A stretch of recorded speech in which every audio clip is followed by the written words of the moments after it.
안녕하세요, 김호준입니다. 지난 주말에 임신 중단 합법화, 그러니까 낙태 합법화를 주장하는 집회가 있었습니다. 현행법은 여성과 의료인 모두를 처벌합니다. 그 주장은 간단합니다. 임신, 출산, 육아를 국가가 대신해주지 않는데 국가가 이 문제에 개입하는 것은 자기 결정권을 침해하는 것이다. 따지고 보면 여성이 본인만의 사유로 임신 중단을 원해도 처벌하는 건 임신한 이상 출산하라고 국가가 강제하는 거죠. 임신한 이상 출산까지 강제하려면 적어도 그 육아는 국가가 책임져 줘야 하는 거 아닌가. 그 삶을 따로 관리해 줄 것도 아니면서 출산과 생명의 신성함만 강조하는 게 오히려 무책임한 거 아닌가. 세계보건기구가 임신 중조를 여성의 기본권으로 보는 건 그래서입니다. 물론 앞으로 사회적 공론의 장에서 논의되어야 할 사안 아주 많습니다. 하지만 우리 사회는 그 사회경제적 수준에 비춰 이러한 사람의 권리에 관한 논의가 아주 오랜 시간 지체되어 왔습니다. 반세기 넘도록 지역과 북한만으로 장사할 수 있었던 우리 정치의 직무역이었습니다. 이제 사람 이야기를 할 때가 됐습니다. 김어준 생각이었습니다.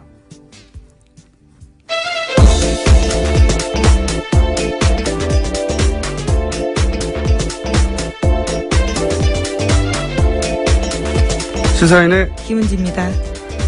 월요일은 힘들지 않으세요? 비도 오고 해서요. 더 좀 처지는 것 같은데요. 아, 처지진 않는데 저는 9개월인가 10개월 됐는데도 아침에 일어나는 게 익숙해지지가 않아요. 그건 늘 어려운 것 같습니다. 아침이 아니죠. 새벽에 일어나는 게. 특히 월요일은 더 힘든 것 같습니다. 자, 오늘 첫 번째 뉴스는요? 네, 최순실 씨 첫 선고 결과가 나왔습니다. 지난주 금요일이었는데요.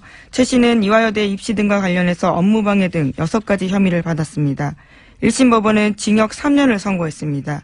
재판부는 최순실 씨와 이대 교수 등 피고인 9명 전원에게 유죄를 선고하면서 정유라 씨도 공범으로 적시했습니다. 첫 선고인데, 1심 선고인데, 예. 이 선고의 특이점은 정유라 씨가 공범으로 적시됐다는 거죠. 네, 굉장히 눈여겨봐야 될 포인트입니다. 검찰이 정유라 씨의 영장을 재청구할지 모르겠는데, 왜냐하면 3번씩이나 재청구하는 경우는 거의 드물기 때문에 이 대목이 일종의 단서가 될 수도 있을 것 같아요. 예, 공범으로 적시했으니까. 자, 두 번째 뉴스는요? 네, 검찰이 최순실 씨가 관세청장 인사에도 개입한 사실을 확인했습니다. 지난해 5월 25일에 취임한 천홍욱 관세청장은 바로 다음 날 최순실 씨를 만났습니다. 그는 최 씨를 상석에 앉히고 식사 대접을 하면서 실망시켜드리지 않도록 최선을 다하겠다라고 말했습니다. 민간인이 관세청장 되기 쉽지 않으니 열심히 하라라는 최순실 씨 말에 화답한 건데요. 2015년 3월에 관세청 차장으로 퇴직한 천 청장은 1년 만에 청장으로 발탁되었습니다. 굉장히 특이한 뉴스예요. 이제 최근에 이 정권 대선과 정권 교체이기 때문에 이 최순실 씨 관련 뉴스들이 이제 뒤로 밀렸었는데 다시 이제 재판 진행되고 있으니까 조금씩 나오고 있습니다. 근데 특이한 뉴스인 것이 관세청장, 그러니까 퇴직한 사람이거든요. 민간인이 된 거예요. 게다가 관세청장은 기재부 출신들이 보통 가던 것이거든요. 그러니까 네. 여기서 이제 주목할 사항은 관세청장 자리라고 하는 곳에 왜 최순실 씨가 인사 개입을 했느냐. 이유죠, 이유. 예. 예를 들어 소방청장 인사에 개입했을 리는 없지 않습니까? 그것도 확인해 봐야 됩니다. 그러니까 관세청장 자리 인사 개입을 한 것은 거기에 본인이 생각하는 이권이 있었기 때문일 것이다. 이렇게 추론하는 게 합리적인데 그 이권이 뭐냐? 인사는 사실 지금 인사에 개입했다라는 기본 사실관계만 어느 정도 파괴된 것이고 거기에 왜 개입했느냐? 인사는 도구일 뿐이지 목적이 아니거든요. 예. 그러니까 왜 개입했냐가 문제겠죠. 앞으로 밝혀내야 될. 네, 이미 앞서서 인천본부 세관장도 개입했다는 사실이 드러났었거든요. 네. 그러니까 한두 인사가 아닌 거죠. 관세청에서는. 관세청에 관한 한 주요 인맥들, 주요 자리들을 최순실 씨가 개입해서 그 자리에 원하는 사람 앉혔다는 이야기인데, 이 뉴스 핵심은. 이거 왜? 이권이 뭐길래? 이게 뉴스가 나와야 진짜겠죠, 이제. 예. 다음 뉴스는요? 네, 관련해서 그런 의혹들을 좀 설명해주는 폭로들이 있는데요. 노승일 씨의 앞선 폭로입니다. 최순실 씨가 거액을 국외로 무단 반출하면서 공항에서 VIP 대접 받았다라고 밝힌 바가 있거든요. 25,000유로 정도 들고 나가면서 신고도 하지 않고 프리패스 됐다라고 밝혔습니다. 25,000유로 때문에, 그랬을 것 같지는. 원래 이제 만불이죠, 미화. 미화 만불 이상은 신고하게 되어 있는데, 한 2배 반 정도 되는 액수, 대략. 그 정도 액수인데, 한 3천만 원 3천만 원 정도 되겠군요. 환율에 따라. 그 돈 때문에 이렇게 관세청장 인사에 개입하고 인천 관세청에도 개입하고 그랬을 것 같지는 않거든요. 네. 왜 그랬을까? 궁금하네요. 자, 박근혜 대통령은 여기에 대해서 모른다고 그랬겠죠? 네, 관세청장 인사가 최순실 씨 개입했냐라는 검찰의 주궁에 전혀 모르고 놀랍다라고 진술했다고 합니다. 최순실 씨가 그럼 임명장을 따로 줍니까? 네, 말이 안 되는 거죠. 최순실 씨가 임명을 할 수는 없어요. 예, 개입을 할 수는 있지만. 저희가 확인했던 안종범 전 수석의 수첩에도 보면 관세청 인사 개입했던 부분들이 있거든요. 네. 대통령이 모른다라고 말하는 부분들이 말이 안 되는 여전히 거죠. 좀 의아하죠. 네. 그리고 최순실 씨가 안종범 씨한테 연락해가지고 이 사람을 지점장을 하라고 연락했다는 건가요? 또 말이 안 되고. 안종범 씨가 임명을 좀 하는 것도 아니에요, 또. 전 수석이. 대통령이 모른다는 건 이게 만약에 사실이면, 만약에 박근혜 전 대통령이 이걸 몰랐다고 하면, 저는 그건 말이 안 된다고 생각하지만, 그럼 대통령이 따로 있었던 거죠, 완전히. 실질적으로도. 형식적으로도 실질적으로도. 자, 다음 뉴스는요? 네, 검찰이 정찬우 한국거래소 이사장을 상대로 본격적인 재수사에 나설 예정입니다. 서울중앙지검은 참여연대 등이 고발한 정 이사장의 K입이 하나은행 인사개입 사건을 특수일부에 배당했습니다. 정 이사장은 금융위원장 부위원장 당시에 이상화 전 K입이 하나은행 독일 법인장을 글로벌 영업 2본부장으로 승진시켰다라는 의혹을 받고 있습니다. 이것도 이제 인사개입 이야기네. 네. 이상화 씨는 이제 아주 여러 번 등장했지만, 우리 방송에도, 신용장을 개설해서, 독일에서, 대출을 쉽게 받게 해주고, 돈 심부름, 금고직이라고 표현됐죠. 예, 최순실 씨의 독일에서요? 독일 금고직이. 그래서 이분을 하나은행의 자리를 만들어서까지 이분을 승진하게 만들었는데, 이것도 보훈 인사가 아니라 인사 개입 문제인데 보니까 결국은 이를 통해 추가한 이권이 뭐냐. 예. 무리하게 여러 차례에 걸쳐 하나은행에서 불가하다고 한 사안을 안종범 수석을 통해 가지고 결국 새로운 자리를 만들어서 그 자리에 가게 만들었잖아요. 근데 그 자리가 뭐냐면 글로벌 영업. 예. 이게 다 연결되지 않습니까? 해외와 연결, 관세청장, 글로벌 영업. 목적이 뭐였을까? 실행한 이권이 뭐였을까? 혹은 하고자 했던 그 관점에서 뉴스가 나와야 제대로 된 뉴스일 것 같아요. 최순실 씨가 박근혜 대통령 얘기하고 박근혜 대통령이 안정무 수석한테 얘기하고 안종범 수석이 은행에 전화하고 이 구조잖아요. 뭘까요? 네. 워낙 말을 안 들으니까 안종범 전 수석이 화를 냈다라는 보도도 과거에 해드린 적이 있는데요. 그렇게 눈치가 없느냐, 내가 잘 되려고 하느냐라는 식의 이야기를 했다라는 거죠. 그러니까요. 해외에 돈이 오가는 일, 혹은 물자가 오가는 일, 그런, 보직을 개입해서, 인사 개입해서, 최순실 씨가, 이런 정황들이 나오고 있는 겁니다. 아마 조만간 제대로 수사가 된다면, 그래서 무엇을 하려고 했다, 혹은 무엇을 했다가 나오겠죠? 자, 다음 뉴스는요? 군피아가 정부의 차세대 전투기 시설 사업 수주를 위해서 로비에 대거 동원됐다라는 국군 기무사령부의 내부 문서가 공개됐습니다. 특히 이 문건은 조현천 기무사령관의 우병우 당시 청와대 민정수석에게 직보했다라는 의혹이 제기되고 있는데요. 기무사가 지난해 2월 말 3월 초 청와대 민정수석실에 보고한 문서라고 합니다. 이건 요 보고 내용 자체는 전형적인 이제 방산비리. 왜냐하면 차세대 전투기 시설 사업이잖아요. 그러니까 아마도 경납고나 또는 뭐 관련 정비소 같은 관련 네. 시설이겠죠. 예. 그러면 이거는 이제 건설공사니까 건설업체들이 어떻게 로비했느냐 하는 문서인 것 같은데 이 뉴스의 핵심은 이게 한민구 국방장관을 거치지 않고 우병우 민정수석에게 직보됐다는 거죠. 예, 예. 기무사령관이 직보했다라는 겁니다. 이게 말이 안 되는 거란 말이죠. 예. 사드 배치 때도 그랬고 박근혜 정부에서 이제 주무부처 건너뛰고 청와대가 직접 보고받고 부처들은 허수아비가 되고 이런 경우가 많은데 그 구체적인 이제 문서가 나온 거죠. 우병우 전 민정수석에게 직보했다. 이거 말도 안 되는 거거든요. 국방부 장관은 몰라. 그런 뉴스가 나온 겁니다. 저희 이 뉴스를 한번 따로 다뤄볼 만한 가치가 있는 뉴스 같은데 조만간 이 문서를 입수한 의원실 측에 연결해서 네, 김혜영 더불어민주당 의원실입니다. 네, 구체적으로 따져보겠습니다. 다음 뉴스는요. 문재인 정부 출범 직후에 서울중앙지검이 첫 본격 수사 대상으로 갑질 논란을 일으켰던 미스터 피자를 선택했습니다. 서울중앙지검 공정거래조사부는 지난 21일 미스터 피자 본사인 MP그룹과 치즈를 공급하는 관계사 2곳을 압수수색했습니다.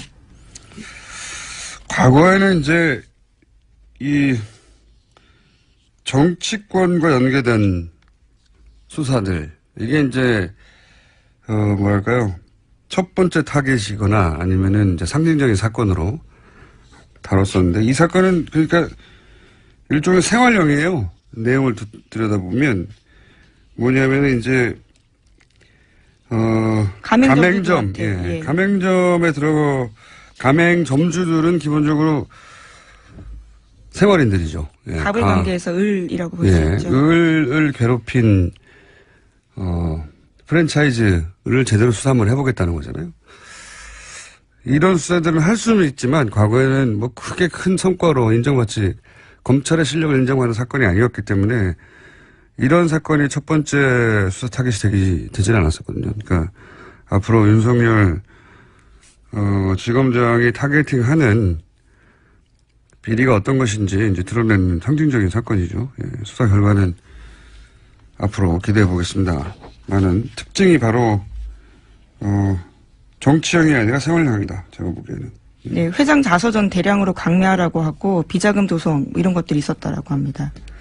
어떤 의미에서는 김상조 공정이 을의 권리를 되찾는 그런 방향성과도 맞아떨어지는 수사 방향인 것 같아요. 예. 그렇게까지 연결될 건지는 좀 두고 봐야 알겠습니다만 현재 타겟은 그렇습니다. 예. 색다르네요. 다음 뉴스는요. 네, 미국이 사드 연내 배치 요구했는데 우리 정부가 얼버무렸다라는 식으로 아사히 신문이 보도했습니다. 청와대는 명백한 오보라면서 유감이라는 말까지 했습니다. 요즘 이 외신 중에 이제 일본발이나 일본과 가까운 미국 그 싱크탱크 관계자들의 발언 이거 굉장히 많이 보도돼요. 네. 몇 번 다뤘었는데 뉴스를 보자마자 이제 생각나는 게 왜냐하면 일단 사드 관련해서는 일본은 하루빨리 배치하라는 게 일본 정부의 입장이거든요. 왜냐하면 그 레이더에서 오는 정보를 원하니까 일본에서는. 네. 근데 일본의 이해가 담긴 기사들이 요즘 일본의 이해가 담긴 건 줄 모른 척 혹은 알면서도 외만한 채 나오는 기사들이 많은데 미국 싱크탱크 얘기를 좀만 더 하면 제가 지난주 여기 꽂혔어요. 그 싱크탱크나 아시아 담당 관료들이 일본에 의해서 어떻게 관리되는지 어떻게 일본의 이해가 그 사람들을 통해서 반영되는지 우리가 알아야 해요. 왜? 대표적인 예를 들어볼까요? 그 미국의 NSC 아시아 담당 보좌관 매튜 포틴저라고 있어요. 지금 현재. 얼마 전에 한국 갔다 왔고 이제 우리나라에 왔다 가면서 남긴 기사 제목은 한국의 민주주의에 질투난다. 기억나세요? 네, 그 사람입니다. 아시아 정책을 결정하는데 중요한 사람이죠. 근데 이 양반이 얼마 전에 일본 외교부죠. 그 외무성의 부대신 소노우라 겐타로 이 사람에 의해서 이름이 언급된 적이 있어요. 이 푸틴저 한국에 관한 얘기를 하면서 푸틴저 얘기를 한 적이 있는데 무슨 얘기했냐면 위안부 합의가 불가역적이다. 바꿀 수 없다는 거죠.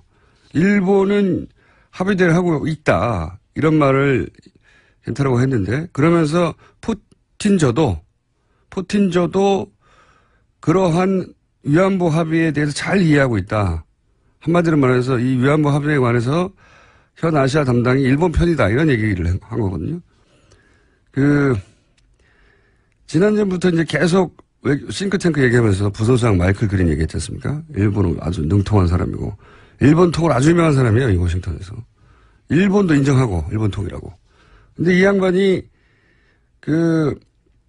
미국과 일본의 미래 지도자 육성 프로그램, 이런 걸, CSIS, 자꾸 거론되는데, 여기가 제일 유명한 외교안보 싱크탱크예요, 미국에 있는, 워싱턴에 있는. 근데, 그러니까, 일본과 미국의 미래 지도자를 육성한다 이거예요, 여기서. 근데, 거기 돈을 댄 게 또, 지난주에 얘기했던 사사카와 재단이에요. 이 재단 설립자가 일본 구구라고 하는. 이 얘기를 왜 하냐면, 이 매튜 포틴저라는 사람이 일본 외무성이 언급했던, 위안부 관련해서 우리 편이라고 언급했던, 강력한 대북 제재를 공개적으로 얘기한 적이 한 번 있어요. 최근에. 아주 강력한 대북 제재를. 근데 그 자리가 어떠냐면 이 사사카와 재단. 돈을 대주는. 그러니까 대표적인 외교안보 싱크탱크의 핵심을 키워냈고 그리고 돈을 대주는 일본 재단이 사사카와 재단이에요. 이 재단이 주최하는 포럼에 매튜 포틴저가 가서 그런 말을 한 거예요. 그러니까 무슨 얘기를 하려냐면 말이 길어졌네요. 짧게 끊을게요, 이제. 우리 보수 매체들이 받아쓰는 사람들의 멘트들이 그런 관련한 싱크탱크 관계자들이 일본이 관리하고 그리고 일본 이해가 반영된 그런 전문가들이 많다는 겁니다. 그래서 그런 사람들의 입으로 거꾸로 한미동맹의 이야기를 듣는 경우가 많거든요. 일본 이해가 반영된. 생각해보면 되게 심각한 거예요. 일본은 이런 미국 싱크탱크를 관리한 지 오래됐어요. 아주. 오래됐고. 예를 들어서 이런 사사카와 민간재단이거든요. 민간재단이 쓰는 돈이 우리 외교부가 쓰는 돈이 100배가 넘어요. 이런 데 관리하는데, 제가 알기로는. 우리도 이걸 해야 한다. 이 얘기를 하려고 하는 겁니다. 예산 좀 많이 들여서, 이런 장기 계획 수립해서 예산 대폭 증액해서 인력도 대폭 증원해서 이런 싱크탱크 혹은 관료들에 대한 접촉면도 드리고 프로그램도 가동해야 한다. 이런 얘기를 저는 기동량 수준이지만 전문가들 모시고 조만간에 좀 다뤄보겠습니다. 이거 굉장히 중요한 내용이거든요. 우리 보수가 맨날 한미동맹 하는데 그 한미동맹에 관해 거론한 전문가가 실제 일본의 이해를 반영하는 사람이 많다는 거예요. 그리고 그냥 우리는 그냥 그 입만 쳐다보고 있는 경우도 많고. 자, 갑자기 생각이 나서 최근에 한미동맹 워싱턴발 기사들이 많이 쏟아지는데 그 워싱턴발 기사들에 거론되는 전문가들이라고 하는 것이 우리 이해를 반영하는 사람들이 그러니까 적어도 우리 이해를 반영할 필요는 없는데 미국의 이해를 충실하면 되는 거죠. 그들은 미국 관련이니까. 근데 그분들이 그렇게 말하는 사람들이 일본과 굉장히 밀접한 관계가 있거나 활동을 해왔던 사람들인 경우가 많은데, 이렇게 그냥 둘 수는 없다. 우리 보수가 이런 거 놓치고 있었어요, 오랫동안. 한미동맹 이야기만 하고. 이야기가 길었습니다. 자, 제목 하나 정도 더 읽을 시간이 있습니다. 네, 서훈 원장의 국정원장이요. 이 핵심 실장 두 자리를 외부 전문가로 영입했다라는 보도도 있습니다. 핵심 실장 두 사람을? 예, 이례적이고요. 처음 있는 일이라고 합니다. 좀 국내 파트를 없애고 이제 해외, 북한 이 부분을 강화한다고 했으니까 그 부분에 민간 전문가가 발탁됐나 보죠? 예, 그렇습니다. 해외 정부와 북한 파트 책임자를 외부 민간 전문가로 들였다라는 겁니다. 국정원은 워낙 폐쇄적인 집단이라 국정원 출신으로부터 저희가 모시고 저희 방송에서 한번 다뤄봐야 되겠네요. 이게 어떤 의미가 있는 건지. 예, 해외 정보실장, 북한 실장입니다. 예, 국내 파트가 정말로 없어질 건지도 없애진다고 우선 그렇게 하는데, 선언을 했습니다. 예, 없어졌다고요. 선언을 했고 예. 지금 거기까지 가는 중간 단계인 거겠죠. 네, 워낙 큰 조직이니까. 자, 오늘은 여기까지 하겠습니다. 지금까지 시사인의 김은지였습니다. 감사합니다. 최근 정유라 씨의 영장이 2차례 기각됐습니다. 일각에서는 정유라 씨 영장 기각에 대해서 불만이 있는데요. 최순실 게이트 취재를 오랫동안 해왔던 시사인 주진우 기자 연결해서 이 기각권 후속 취재 이야기 들어보겠습니다. 자, 안녕하십니까? 안녕하십니까? 최순실 씨 관련 취재를 오래전부터 해왔고, 그리고 예를 들면 정유라 씨 출산 사실도 언론 보도 훨씬 이전부터 파악하고 있었던 걸로 저는 알고 있는데, 최순실 씨 관련 취재는 언제부터 했습니까? 2007년, 8년 유경재단 폭력 사건이 있었는데요. 그 배후에도 최순실이 있다고 봤습니다. 그때부터 시작했습니다. 최순실 친구를 만났고요. 최순득 씨 친구, 장시호 씨 친구를 그때 만나기 시작했습니다. 정유라 씨가 성악을 하다가 승마로 주종목을 바꿨는데요. 그때 봤습니다. 그래서 남자친구를 만나서 가출했을 때 그 주변에서 지켜보기 시작했습니다. 최순실 씨의 존재를 인지하게 된 거는 2007년, 2008년 정도부터고, 정유라 씨는 어린 시절부터 가까이서 지켜봤다는 거죠, 말하자면. 네. 자, 그런데 이제 정유라 씨의 존재는 이제 최근에 언론에 알려지게 되면서, 최근 언론 보도는 이제 정유라 씨가 사실, 이 게이트 관련 사실관계에 대해서는 거의 모르고 어리숙하고, 그런 식으로 알려져 왔어요. 가까이서 취재해서 오랫동안 지켜본 정유라 씨는 어떤 사람인가요? 천당지축의 자기 멋대로입니다. 그래서 엄마와 욕설을 해가면서 싸우기도 할 정도니까 좀 상식에선 벗어나는 친구죠. 왕따였고요, 학교 다닐 때. 공부는 못했어요. 그리고 얼굴 컴플렉스가 하도 심해서 고등학교 때부터 큰 성형수술을 받을 정도였습니다. 엄마하고 싸워가면서. 그런데 머리는 아주 영악하다고 봅니다. 특별히 최근에 법적인 대비는 매우 잘 돼 있었습니다. 거짓말과 묵비권으로 검찰을 거의 무력화시켜가지고 거의 완벽한 대답을 내놨어요. 특별히 이재용 삼성 부회장 구속영장 기각에 대해서 정유라 씨가 직접 편지를 써서 기각 사유를 물어봅니다. 그래서 기각 사유가 코어 스포츠하고 관련됐으면 좋겠다고 그 자료를 모을 정도로 영화 준비가 돼 있었고요. 그리고 말 관련된 게 발각될까봐, 검찰에 발각될까봐 말을 블라디미르로 바꾸라고 말 세탁을 조언하고 직접 지시한 사람도 정유라 씨였습니다. 아, 그래요? 우리 언론에 말 세탁으로 알려진 내용이 정유라 씨의 아이디어에 시작된 겁니까? 네네. 정유라의 작품입니다. 어허. 자, 그렇다면 이번에 검찰이 정유라 씨 영장을 2번을 청구했었는데 그 영장 청구에 영장에 기재된 내용이 뭡니까? 가장 중요한 부분은 그 이대 부정입시와 관련된 업무 방해가 컸고요. 그다음에 네. 범죄 수익을 은닉했다. 도피 자금을 썼던 부분이 추가돼 있었습니다. 범죄 수익을 은닉한 혐의는 작았고요.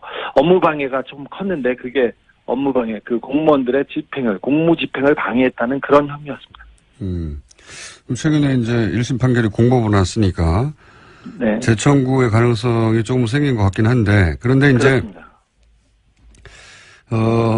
이번에 영장을 기각하신 그 판사가 고영태 씨는 영장을 발부를 했어요. 그래서 네네. 비교하기가 좋을 것 같아서 고영태 씨의 발부 그리고 정유라 씨의 기각 이걸 딱 같은 선상에 놓고 비교하기가 좋을 것 같아서 제가 이제 이 사례를 여쭤보는데 고영태 씨가 영장이 발부됐었는데 그때 같은 판사가 영장을 발부한 사유는 뭐였습니까?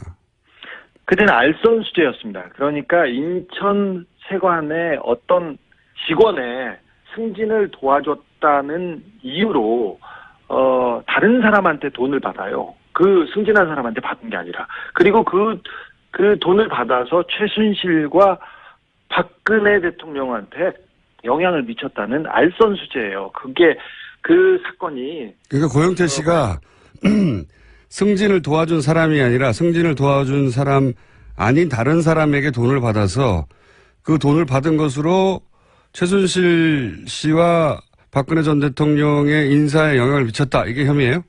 네, 그렇습니다. 굉장히 복잡하죠. 그런데 이 사건 관련자 5명, 6명 가운데 처벌받은 사람은 고영태뿐입니다. 그런데 이 알선수재는 무죄 가능성이 크고요. 유죄가 나와도 집행유예 사안입니다. 그리고 다른 건 같은 경우는 경찰에서 이미 수사해서 무혐의한 거를 함께 기소했습니다.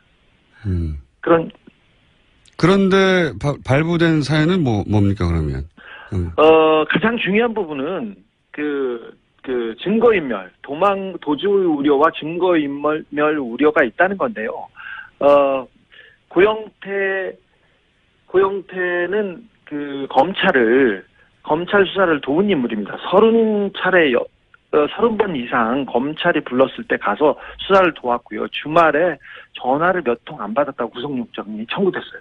반면에 정유라 씨는 해외에 도피했지 않습니까? 그리고 송환을 피하기 위해서 수십억을 들여서 재판을 했습니다.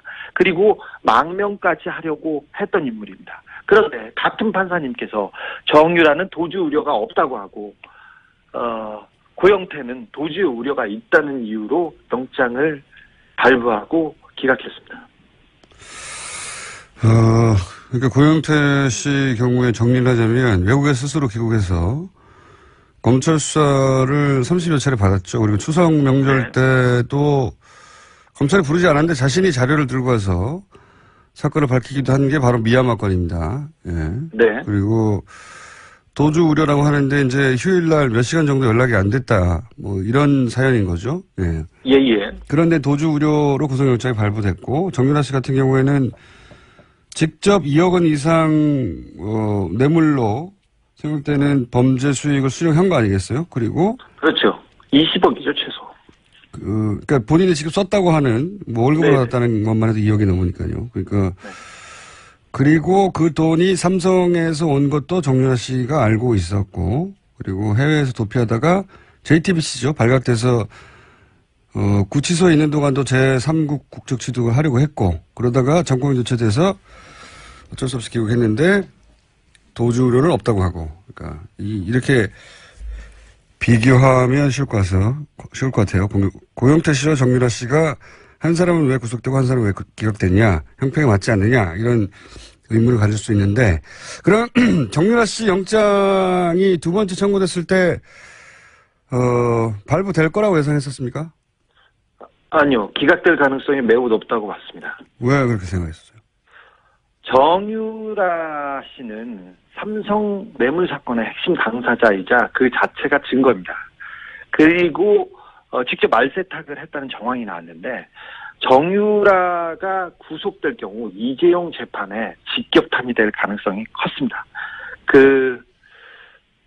그래서 정유라 영장은 기각될 것으로 봤습니다. 그리고 삼성이 관련됐다고 해서 무조건 기각되는 건 아니잖아요.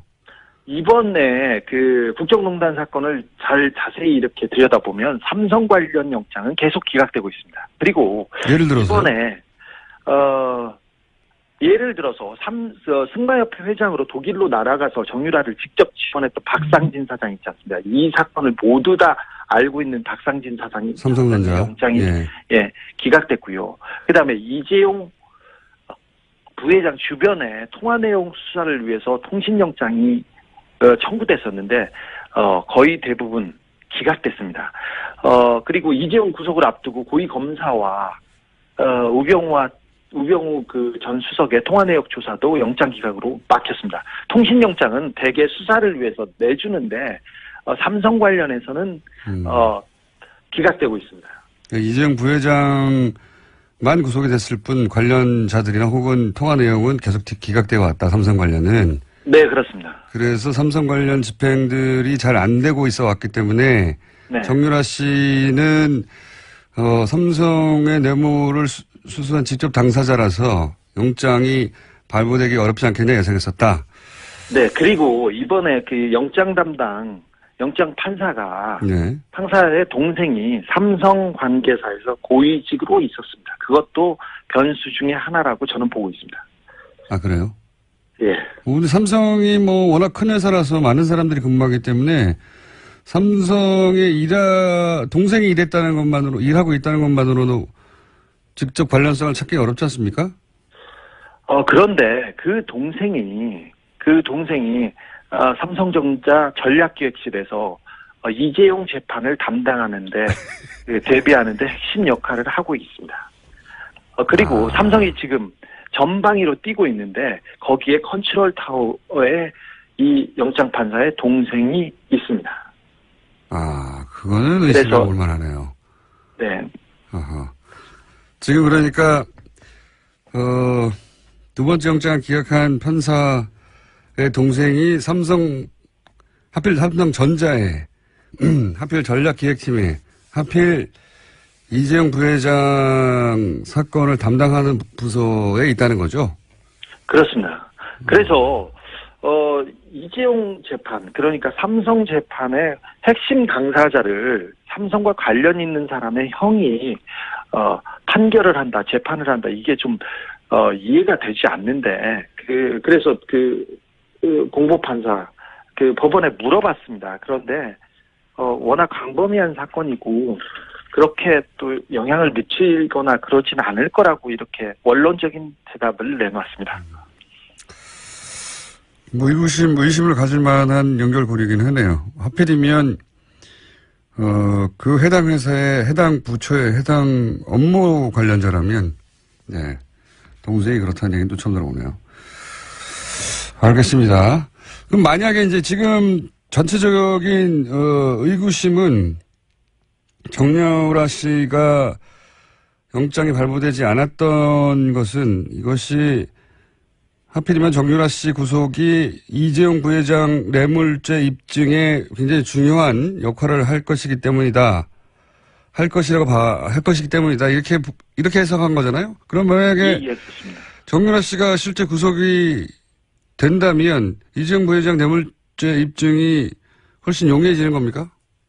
그렇습니다. 하필이면 삼성이 정유라 씨 영장과 관련된 그 즈음에 언론 플레이를 가장 세게 합니다. 이번에 영장 실질 심사를 앞두고도 정유라한테 지원한 말을 삼성이 지원했다는 말을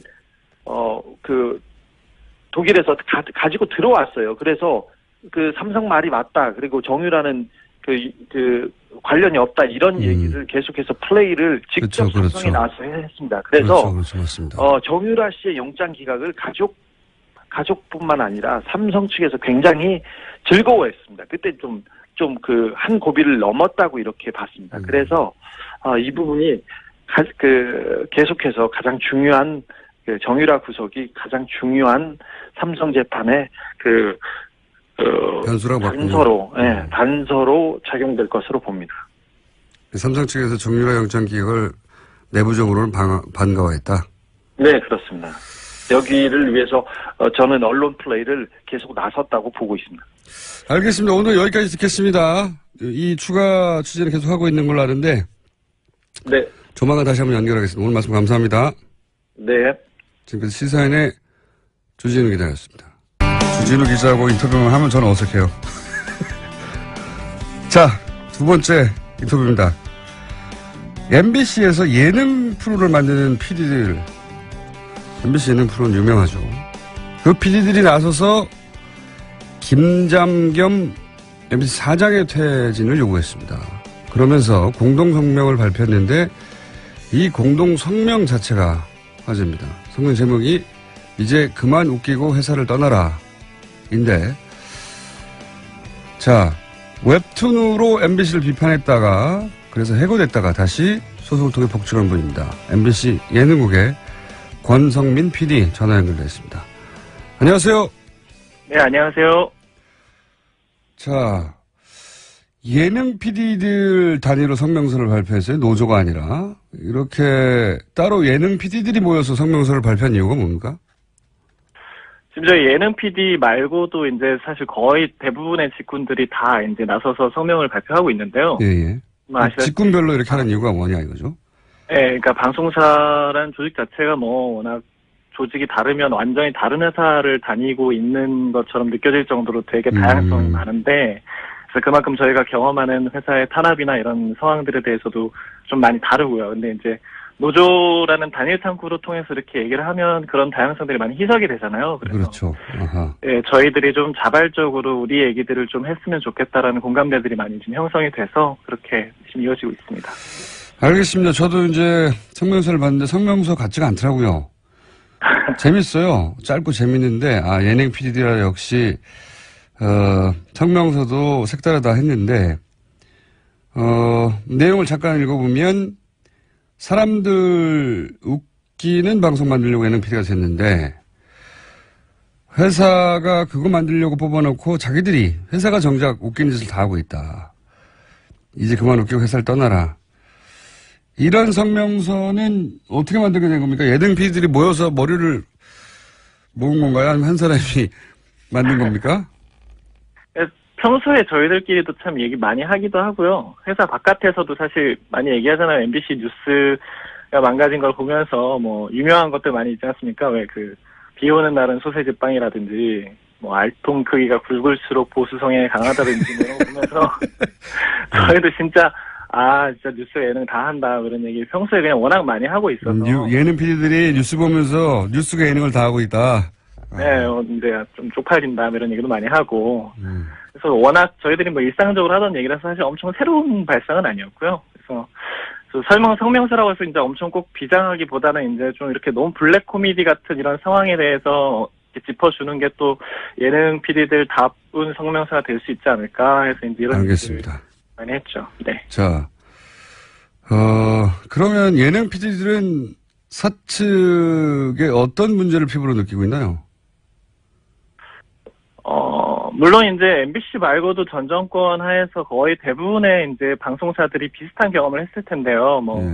표창원 의원이나 아니면 이승환 씨나 이렇게 좀 정치적으로 이슈가 됐던 출연자들을 쓰는 거는 이제 거의 불가능했고요. 지금처럼 김어준 씨 같은 분도 MBC에서는 절대 쓸 수 없는 사람 중에 한 분이죠. 근데 뭐 이런 거 이제 사실은 MBC뿐만 아니라 다들 비슷한 상황이었을 거고, MBC 같은 경우에는 저희 사내 아나운서들 같은 경우에도 사내에서 저희가 아나운서를 캐스팅하려고 해도 파업에 적극적으로 참여했던 아나운서들은 절대 방송에 나가지 못하게 많이 해놨거든요. 사내 아나운서, 사내 직원들조차. 네, 그렇죠. 그러니까 저희가 뭐 이런 아나운서가 우리 방송에 적절하고 필요할 것 같다라고 얘기를 해도 다른 이름으로 이제 와요, 항상. 그동안 뭐 이제 엄청 유명했던 간판급 아나운서들, MBC 아나운서들이 되게 많이 나갔는데, 다 이런 이유고, 나가신 분들 같은 경우에는 뭐 저희가 예능 화면에서 뉴스 보도 자료 사진 같은 걸로 쓰려고 해도 그것도 못 쓰게 하고.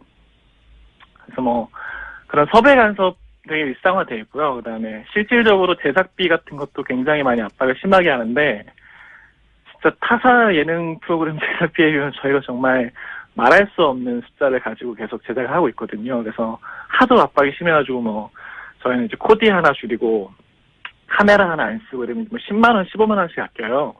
근데 그러고 있는데 저희가 이제 임원들은 뭐 성과급 파티하고 뭐 이제 연봉 인상했다 이런 얘기 들으면 이제 되게 어이가 없고 화가 많이 나죠. 아니, 뭐 정치적 성향을 가진 혹은 노조 활동을 했던 이런 분들의 출연을 막는 것은 그나마 이해가 가는데, 예능 예산을 줄이는 이유는 뭡니까? 저희도 그게 이해가 잘 안 되는데, 회사가 계속 경영난이다, 뭐 적자가 심하다 이렇게 얘기를 하면서 제작비 같은 것들을 계속 줄여라라고 얘기를 하고 있는데, 실질적으로 모든 영역에서 이렇게 돈을 줄이고 있느냐라고 하면 또 그건 아니거든요. 그래서 뭐 전 안광한 사장 같은 경우에는 그 DMC 페스티벌이라는 이런 행사들을 기획하면서 사실 거기에 이제 당신이 필요한 뭐 그런 손님들을 모시고 이런 데다가 저희 예능 PD를 막 맨날 밤새고 이러고 있는데 차출돼가지고 가서 막 하고, 근데 거기에는 또 돈이 엄청 많이 들어가고, 정작 저희 예능 프로그램 만드는 데는 이제 뭐 차 한 대 더 쓰는 거에서도 이제 또 불려가서 깨지기도 하고. 이해가 안 가는 상황이네요. 그렇죠. 저희도 방송국의 경쟁력은 프로그램에서 나오는 건데 프로그램 예산은 줄이고 행사 예산은 늘리고 뭐 이런 얘기인 것 같은데. 네네. 그거 참 이해가 안 가네요. 그러면 혹시 본인 프로그램 예산만 줄어든 거 아니에요? 능력이 없어가지고? 예능국 전체 예산이 다른 예능 PD들도 같은 얘기를 합니까? 그럼요. 그리고 이상하네. 사실은 뭐 전반적으로 예산이 작은 것도 그렇지만 정말 뭐 이름을 얘기하기에 그렇지만 정말 돈을 잘 벌어오는 몇몇 예능 프로그램들이 있잖아요. 근데 예, 무한도전이요? 그런 프로그램에서도 뭐 똑같이 예, 그런 프로그램에서도 똑같이 계속 뭐 차 한 대 쓰는 거 뭐 MBC를 대표하는 무한도전 같은 프로그램도 예산이 줄어요? 엄청 압박을 많이 받으면서 제작하고 있는 걸로 알고 있어요. 그래요? 뭐 제가 그 참. 팀이라서 뭐 정확하게 숫자들은 모르지만 왜 굉장히 간판 프로들까지 예능이 방송을 먹여 살리지 않나요? 이 예산을 줄인다는 게 이해가 안 가네. 이와가 예능 PD들로서 그런 점도 굉장히 어렵다. 그렇죠. 그리고 분위기 자체도 굉장히 권위주의적으로 많이 바뀌었고요. 예를 들면요? 그러니까 뭐 저는 이제 사실은 되게 안 좋아지기 시작했을 때부터 일을 시작해가지고 저희한테는 되게 전설 같은 얘기지만 MBC가 엄청 좋았던 호 시절에는 이게 막 상향식 의사결정 구조가 엄청 활발했던 회사다. 밑에서부터 의견이 올라와서 결정되는 게 많았다. 뭐 이렇게 마음에 안 들면 PD가 이렇게 국장하고 싸워서 의견 표출할 수 있었다. 뭐 이런 얘기들이 막 전설처럼 들려오는데 지금은 까라면 까야 되고 네. 말 안 들으면 뭐 갑자기 프로그램 뺏기고 그냥 엉뚱한 그냥 프로그램 없이 책상 지키고 앉아야 됐어야 되는 일도 많고 물론 보도국이나 이런 데서는 막 스케이트장도 보내고 뭐 저기 수원으로 영업부서로 막 쫓아내고 이런 일도 많죠. 예능은 그 정도까지는 아닌데 당장 그냥 프로그램 안 맡기고 그냥 예능국 책상에 앉아있게 하는 경우가 되게 생각보다 많은 거죠. 그래서 뭐 권위주의로 따지면 예능뿐만 아니라 뭐 임원들한테 인사 제대로 안 한다고 까이는 건 굉장히 비일비재한 일이고 네, 군대도 아니고 이제 예능 기획안 프로그램 같은 거 프레젠테이션 할 때 내용이 아니라 뭐 임원들 앞에서 좀 자세가 불량했다. 옷차림이 그게 뭐냐. 옷차림. 뭐 이런 걸로 이제 는 되게 그런 분위기를 되게 좋아하시는 것 같아요. 이게 회사가 이래야 회사지 뭐 이런 분위기가. 지금 경영진들이 그렇다. 예. 네네 그렇죠. 알겠습니다. 근데 그래서 지금 예능을 비롯하여 MBC 노조의 각 직군별로 사내 구성원들이 사장 퇴진을 요구하는 목소리가 나오고 있다고 하는데 사장 퇴진을 요구하는 이유를 예능 PD 차원에서 설명하면 어떻습니까? 예능 PD 차원에서라기보다도 일단 지금 MBC 상황 전체가 굉장히 많이 망가져 있잖아요. 예. 네, 이제 얼마 전에 사장으로 취임한 김장겸 사장 같은 경우에는 사실은 MBC가 이렇게 많이 망가지게 된 사실은 거의 근본적인 사람이거든요. 그러니까 이명박 정권 때 본격적으로 MBC 장악을 시작했을 때 사실 뉴스에서부터 시작을 한 거잖아요. 근데 이제 그때 그분이 정치부장이었거든요. 그래서 정치 관련된 뉴스들에 대해서 정권의 좀 비판적인 뉴스들은 이제 다 까내리고 뭐 그런 식으로 해서 이제 보도국장이 되고 쭉쭉쭉 올라와서 보도를 쭉 점령했죠. 그래서 제일 유명했던 건 저희 세월호 보도 때 유가족들 보고 깡패라고 불렀던 분이시죠. 이제 그분이 사장이 되셨으니. 자, 그러면 저희가 시간이 네네.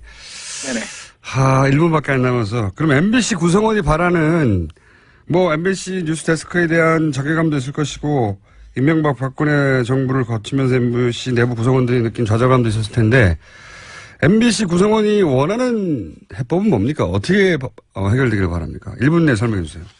해법 자체는 간단하죠. 일단 당연히 현 경영진들이 즉각 책임을 지고 퇴진하고 지금 해직 언론인 선배들 6분 그리고 100여 명이 넘게 지금 부서에서 유배되어 있는 동료들이 이제 바로 돌아올 수 있도록 즉각 조치되는 것이 가장 1차적인 해법이고요. 그다음에 장기적으로는 공영방송 소유구조 개선에 대한 법안이 올라가 있습니다. 그래서 정권이 사장을 임명하고 공영방송 소유구조를 가지는 것들을 이제 방지할 수 있는 법안이 올라가 있는데 그게 박근혜 전 대통령 탄핵 전에도 이미 올라가 있었던 거거든요. 그 당시 이제 새누리당이 그걸 막아가지고 계속 통과가 안 되고 있었는데 지금 야당이 입장이 된 입장에서 방송장을 그 사람들이 얘기하고 있는 게 좀 웃긴 상황이죠. 그래서 그 법안이 올라가서 좀 공영방송 지배 구조 자체가 좀 개선이 되는 방향으로 갔으면 하고 있습니다. 다시 한번 시간 마련하겠습니다. 감사합니다. MBC 예능국 권성민 PD였습니다. 삼성의 정유라 의원 최근 재판 중이죠. 관련해서 마사회는 공기업입니다. 공기업인 마사회도 이 정유라 지원에 나서려고 했다. 돈을 부담하려고 했다라는 정황이 최근 더불어민주당 김현권 의원 이 단독 입수한 녹취록을 통해서 확인이 됐습니다. 오늘은 이 사안 짚어보겠습니다. 더불어민주당 김현권 의원 스튜디오에 나와 계십니다. 안녕하십니까? 예, 안녕하십니까? 네. 제가 의원님 모시기 전에 잠깐 그 양력을 봤더니 그동안 많은 선거에서 2위로 낙선하셨군요. 경북에서. 예, 계속 2등만. 예, 경북에서 나가셨으니까 네.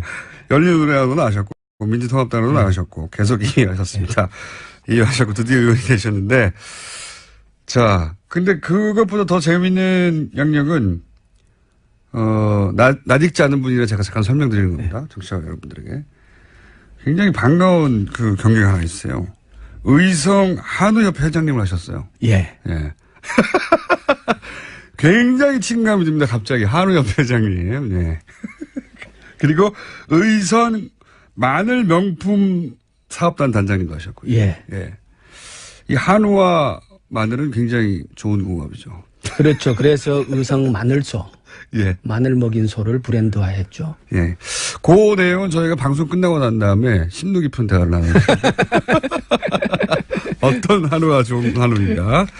자, 오늘 나오신 사안은 저희가 안 그래도 오늘 2부에서 주진우 기자하고 정유라 씨 지원, 정유라 씨 재판에 영장 기각에 관련된 얘기를 좀 나누는데 오늘 얘기는 좀 복잡한 이야기입니다. 그죠? 예. 여기에 이제 승마협회도 등장하고, 예. 마사회도 등장하고, 그리고, 이 감독님 한 분도 등장합니다. 예. 그리고 마사회 부회장도 등장하고, 예. 왜냐면 저희가 녹취록을 들려드릴 거기 때문에. 근데 우선 이 전체 구도가 워낙 복잡해가지고 간단하게 기본 정리부터 좀 하죠. 이 승마협회는 어떤 곳입니까? 말 그대로 승마협회인데 예. 문제는 원래 승마협회 사장사가 한화였죠. 예.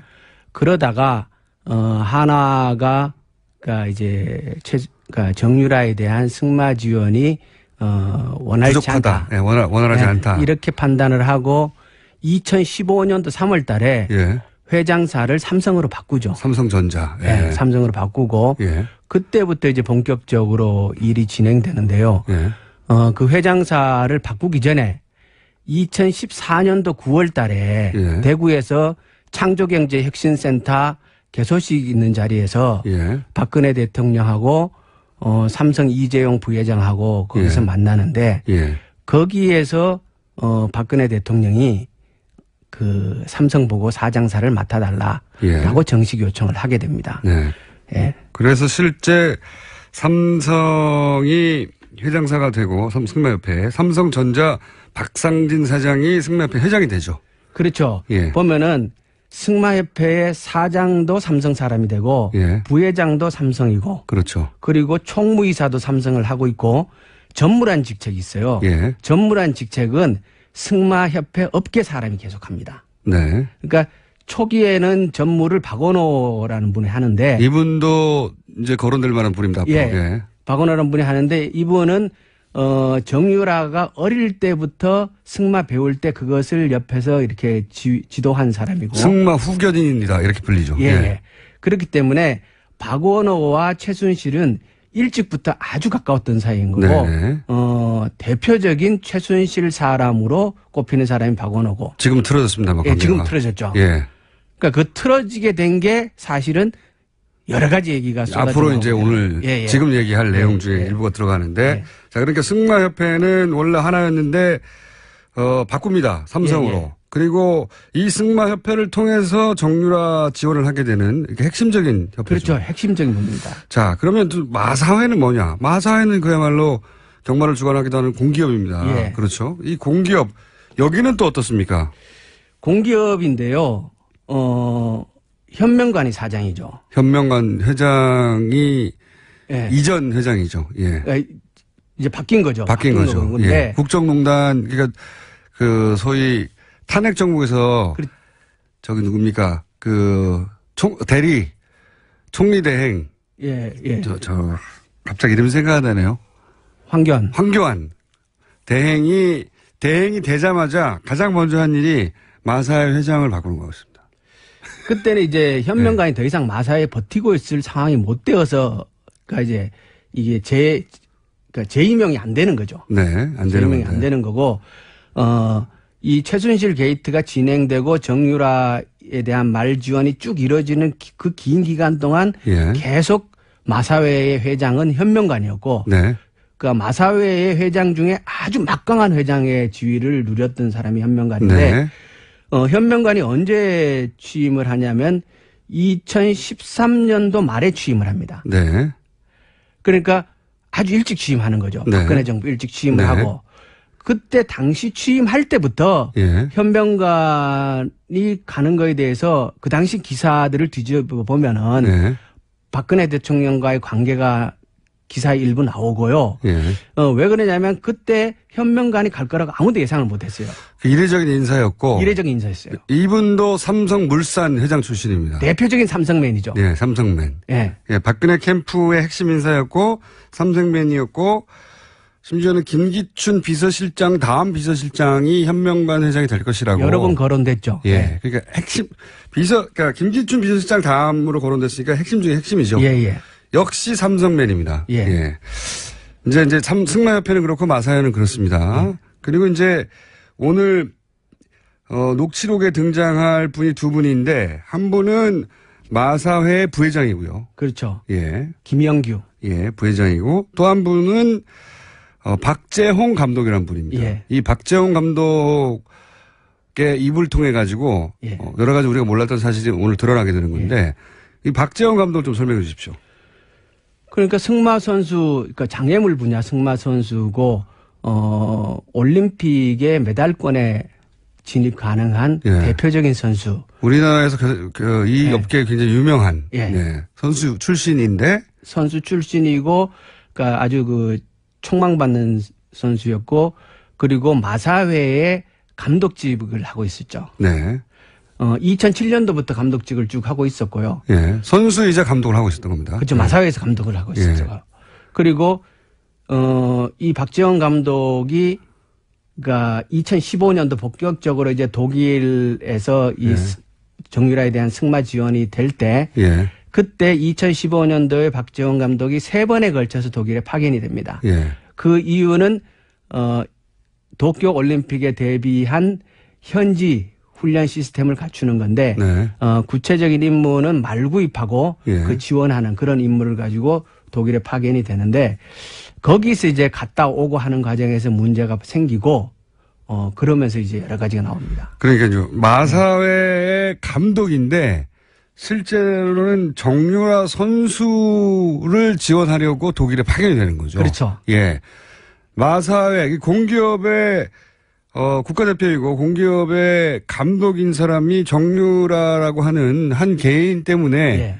독일로 파견이 되는 겁니다. 그렇죠. 근데 파견에 대해서 일을 잘 하고 돌아온 게 아니라 중간에 또 그냥 역시 돌아와 버려요. 예, 중간에 관계가 깨집니다. 예. 깨지고 아까 이제 박원호 전무가 관계가 깨지듯이 그렇죠. 비슷한 시점에 이분도 관계가 깨집니다. 그러니까 박원호 그러니까 전무하고 박재홍 감독하고는 네. 서로 사전에 잘 알고 있는 사이죠. 그렇겠죠, 당연히. 예. 그러니까 박재홍 감독이 박원호 전무를 형이라고 생각할 정도로 이렇게 신뢰하는 네. 그런 사이라고 얘기를 해요.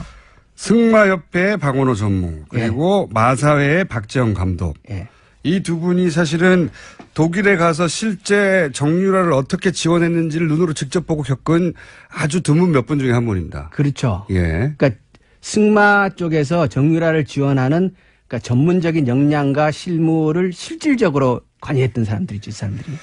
자, 이렇게 기본 지식이고요. 이 기본 지식을 알아야, 기본 지식 설명하는데 지금 5분 지나갔습니다. 기본 지식을 알아야, 이 사건 전체의 그림을 좀 그릴 수가 있거든요. 그래서. 자, 그런데 이제 이번에 입수한 게,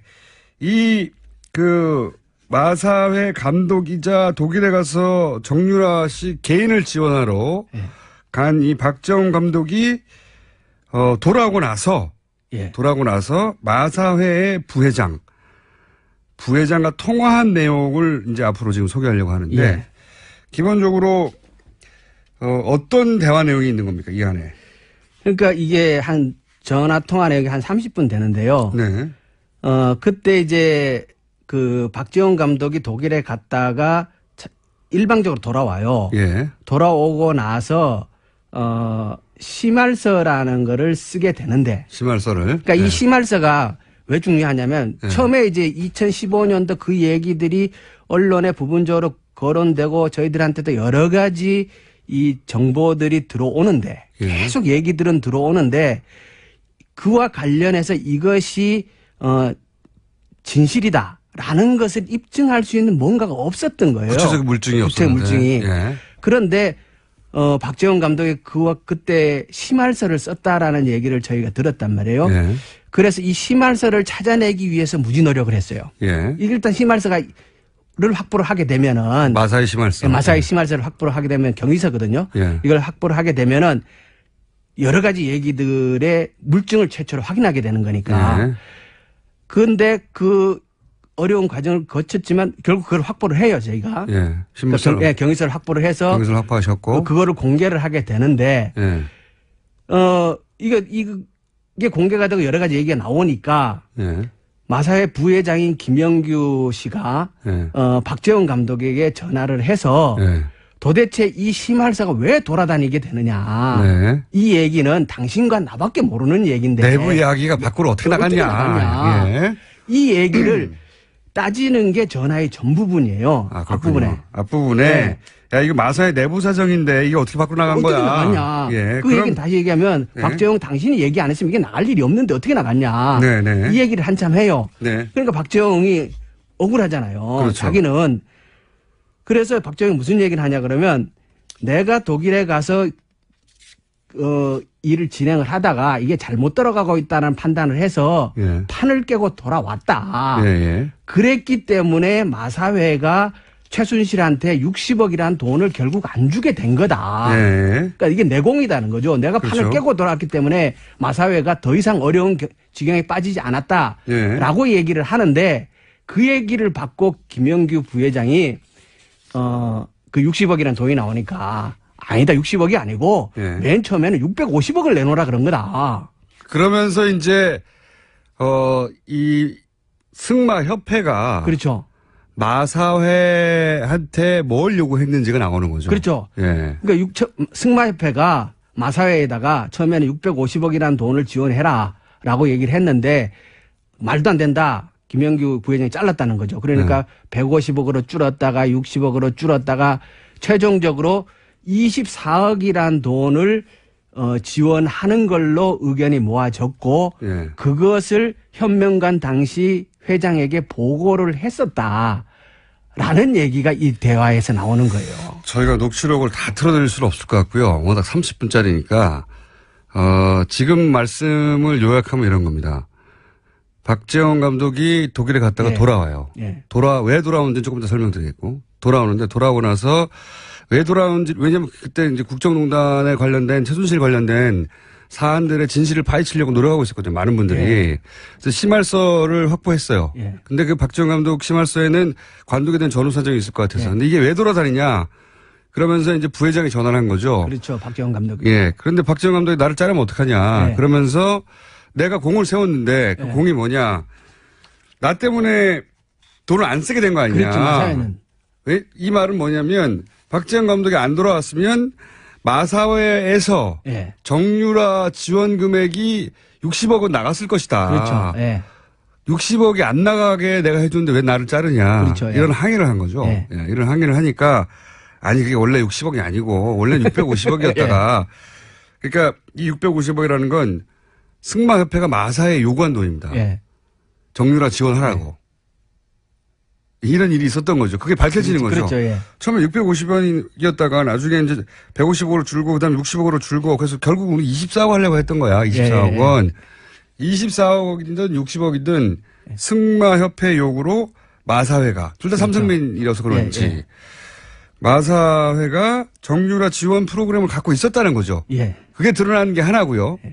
첫 번째. 이것도 녹취록이 있는데 요 내용은 지금 다 얘기했으니까 녹취록 금방 듣지 않는 걸로 하고요. 자, 그러니까 승마협회라는 곳이 공기업인 마사회를 움직여서 정유라 지원 프로그램이 있었다는 게 이 대화 속에 나오는 겁니다. 그렇죠. 그러니까 그 전에 그 2020년 동경올림픽 승마 지원을 위한 중장기 로드맵이라는 문서가 있어요. 그게 이제 그러니까 본격적으로 승마협회하고 마사회가 정유라의 지원을 위해 움직인 시기는 2015년이에요. 예. 그러니까 2015년 3월에 사장사로 삼성이 변경되면서부터 그 일이 진행되는데 예. 2015년 6월 달 정도에 만들어진 문서라고 추측을 하는데 예. 그 문서에 보면은 문서의 핵심은 이거예요. 피겨의 김연아. 예. 그리고 골프의 박세리와 같은 국민 영웅을 승마에서도 만들 때가 됐다. 네. 그게 정유란 그게 정유란 거죠. 그게 이제 문서의 초안에 예. 문서가 두 개가 있는데 하나는 초안이 있고 하나는 정문 문서가 있는데 초안에는 정유라가 아니고 당시에 정유연이죠. 그죠? 예. 정유연이라는 실명이 적혀 있습니다. 초안에는. 초안에는. 예. 근데 그 문서에 보면은 그렇게 만들겠다는 것이고 그런 이제 지원 계획이 쫙 나오는데요. 예. 마장 마술 분야는 삼성이 지원하고 예. 장애물 분야는 마사회가 지원한다. 네. 라는 내용이 나오고 그때 거기에 금액도 나와요. 예. 근데 서류상으로는 예. 중장기 로드맵에 이런 계획이 이미 다 나와 있었어요. 예. 있었는데 처음에는 마사회에서 그 문서의 존재 자체를 부정했고 그런 문서가 없다. 없다고 존재를 예. 부정했고 문서를 제공하는 건 하니까 문서를 보여주니까 있지 않냐. 예. 문서를 이제 공개를 하니까 이 문서에 마사회가 관여한 바가 없다. 문서를 우리가 만든 게 아니다. 우리가 만든 게 없다. 네. 그리고 현명관 당시 사장은 네, 전혀 사장은. 모르는 사실이라고. 우리는 그래서, 예. 그렇죠. 김연아 지원 프로그램을 만든 적이 없다는 거죠. 한마디로. 이제 정유라. 정유라. 예. 정유라 지원 프로그램을 마사회는 만든 적이 없다. 예, 모른다. 예, 예. 예. 그리고 그거에 전혀 관여한 바가 없다라고 얘기를 했는데 그런데 그 내용이 예. 그때 거기에 이제 지원 계획이 그 승마협회와 마사회 사이에 정식으로 논의됐다는 사실이 입증된 거잖아요, 지금. 그렇죠. 왜냐하면 서류상으로만 존재하는 게 아니라. 부회장이 예. 그 얘기를 하는 거군요. 처음에 650억 가져와가지고 너무 많다. 예, 예. 그래서 나중에 이제 150억 가져왔길래 그것도 많다 그랬더니 60억 가져오고 예. 이렇게 서로 모른다고 했던 얘기였는데 그렇죠. 부회장의 입을 통해서 박재홍 감독하고 얘기를 나누는 사이에 예. 돈 이야기가 왔다는 게 나오는 거죠. 그렇죠. 그러니까 문서를 본 거죠.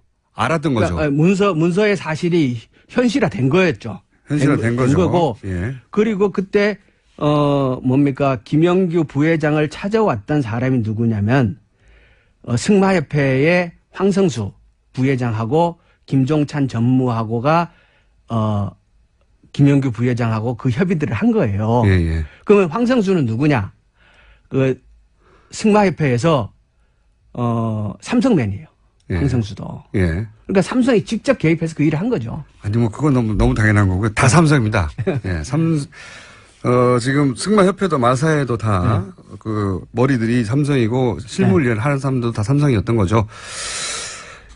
좀 이야기가 길었어요. 근데 이걸 이해하지 못하면은 전체적으로 내용을 이해하지 못하는 거거든요. 그러니까 마사회가 그 공기업인 마사회 공기업인데도 불구하고 한 개인을 지원하려는 프로그램을 승마협회 삼성이 주관사였던 승마협회하고 지속적으로 논의했고 돈도 액수도 논의했다 예. 하는 게 이제 처음으로 나온 거죠. 물증으로. 그렇죠. 예, 예. 녹취록으로. 예.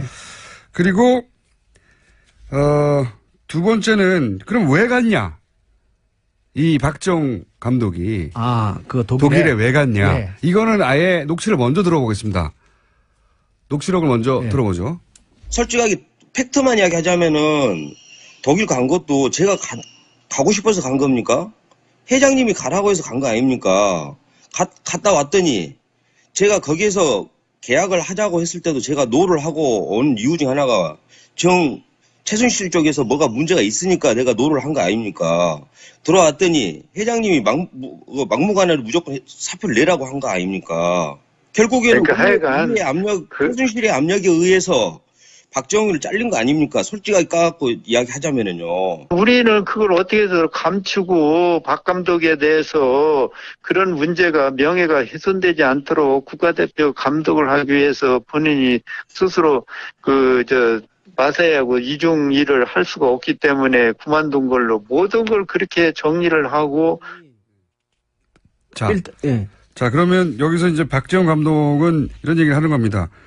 아니, 마사일 회장님이 가라고 해서 간 거 아니냐. 예. 그러니까 요 불만의 뒷배경을 보면 최순실, 그러니까 정유라 지원하라고 나를 글로 보냈는데, 예. 보내놓고, 예. 거기서 문제가 있어 돌아왔더니 날 잘라버린 거 아니냐. 그렇죠. 예. 이거 최순실 씨가 나를 자르라고 해서 자른 거 아니냐. 이런 불만을 얘기하는 그렇죠. 거죠. 예. 자, 왜 돌아온 거죠? 갔더니 일단 정유라가 승마 연습을 제대로 할 상태가 전혀 아니었던 거예요. 상태가 전혀 아니었다? 네. 그러니까, 연습장에 가봤더니 예. 완전히 그 쓰레기장 같았고. 예. 그러니까 이게. 그러니까 승마 훈련도 안 하고 있고. 그래서 훈련도 할 생각도 없고. 할 생각도 없고. 예. 근데 어떤 인터뷰에 보면은 그 정유라가 자기는 그냥 해보라 그래서 한 거다 이런 식의 인터뷰를 한 게 있잖아요. 예. 그 맛이 떨어지는 게 그래서 박재원 감독은 그러니까 최고의 선수고 감독인데 예. 현장에 가봤을 때 상대가 이거에 전혀 관심이 없는 상태인 것 같다. 예. 이런 것 같으면 일단 내가 왜 왔냐 여기. 내가 이거 뭐 하려고 여기 와? 예. 이런 생각이 들었을 거고 또 하나는 박재원 감독이 거기 갔을 때는 말구입의 임무를 띈 거였어요. 좋은 말을 구입. 좋은 말을 구입을 해서 예. 그게 이제 박원호 전 감독 예. 전 전무죠. 그분하고 그 얘기가 되고서 갔는데 예. 그 돈을 이제 삼성에서 그 최순실 측으로 그 코아스포츠죠. 예. 그죠? 그쪽으로 보내기로 되어 있다는 걸 알고 갔는데 말구입비를 줘야 말을 구입을 할 거 아니에요. 그러니까 이제 예. 전화를 합니다. 말을 예. 구해주지도 않고 예. 그다음에 훈련도 안 하고 있고 예, 훈련도 제대로. 안 하고. 내가 여기 왜 왔냐 예, 예. 이 선수를 위해서. 게다가 또 한 가지 제가 이제 그 녹취록을 사전에 예. 받아서 보기도 하고 기사를 통해서 접하기도 한 내용이 뭐냐면 이분은 본인은 이제 2020년 도쿄 올림픽에서 한국 선수가 이 승마 분야에서 금메달을 따게 하는 그렇죠. 원대한 프로젝트에 예. 감독이라고 생각하고 간 거죠. 예. 그래서 한국 생활을 접습니다, 다. 예. 차도 팔고 막 다 접어버리죠. 예. 그러고 나서 자기 개 데리고 예. 앞으로 몇 년간 살 것이라고 하고 독일로 간 거예요. 예. 그런 생각으로 갔더니 말도 안 사줘. 예. 지원도 안 돼. 예. 선수는 다 달랑 하나야. 예. 자기 근데 그 자신은- 선수는 연습을 제대로 할 생각도 없어. 그렇죠. 그리고 자기는 2020년에 우리나라 선수 단위 금메달을 딸 예, 거라고 예, 생각하고 여러 선수들이 있을 거라고 생각했는데 정유라 혼자 달랑 있는 거예요. 훈련도 안 하는, 말도 안 사주고 돈도 지원이 안 되고. 그러자 맨 앞에 우리가 설명했던 박원호 전무한테 예. 연락을 하는 거죠. 예. 예. 왜 돈 안 보내냐? 예. 돈을 왜 안 보내냐. 아, 그러니까 이제 보냈다는 거죠, 거기서. 돈을 보냈다는 거죠. 예, 보냈다는 거죠. 아니, 돈이 어디 갔냐 이거야. 나는 지금 물품도 못 사고 이러고 예. 있는데. 자, 그 이야기. 자. 그러니까 돈을, 이분이 이제 거기 가서 일을 하려고 하는데 예. 돈이 안 오는 거예요. 돈이 안 와서 자기하고 잘 아는 예. 박원호 전무. 예. 박원호 전무는 아까도 말씀드렸다시피 최순실 씨하고 아주 잘 알고 예. 정유라 씨가 어릴 때부터 승마 일을 그렇죠. 봐준 예. 승마협회의 정유라 후견인으로 알려진 정도의 밀접한 사람인데 그러니까 이제 박 감독이 전화했겠죠. 나 여기 왔는데 형 이거 아무것도 안 돼요. 돈도 안 오고 어떻게 된 거예요. 돈을 보냈다. 이 대화 내용이 있습니다. 그래서 전화 녹취를 들어보시죠.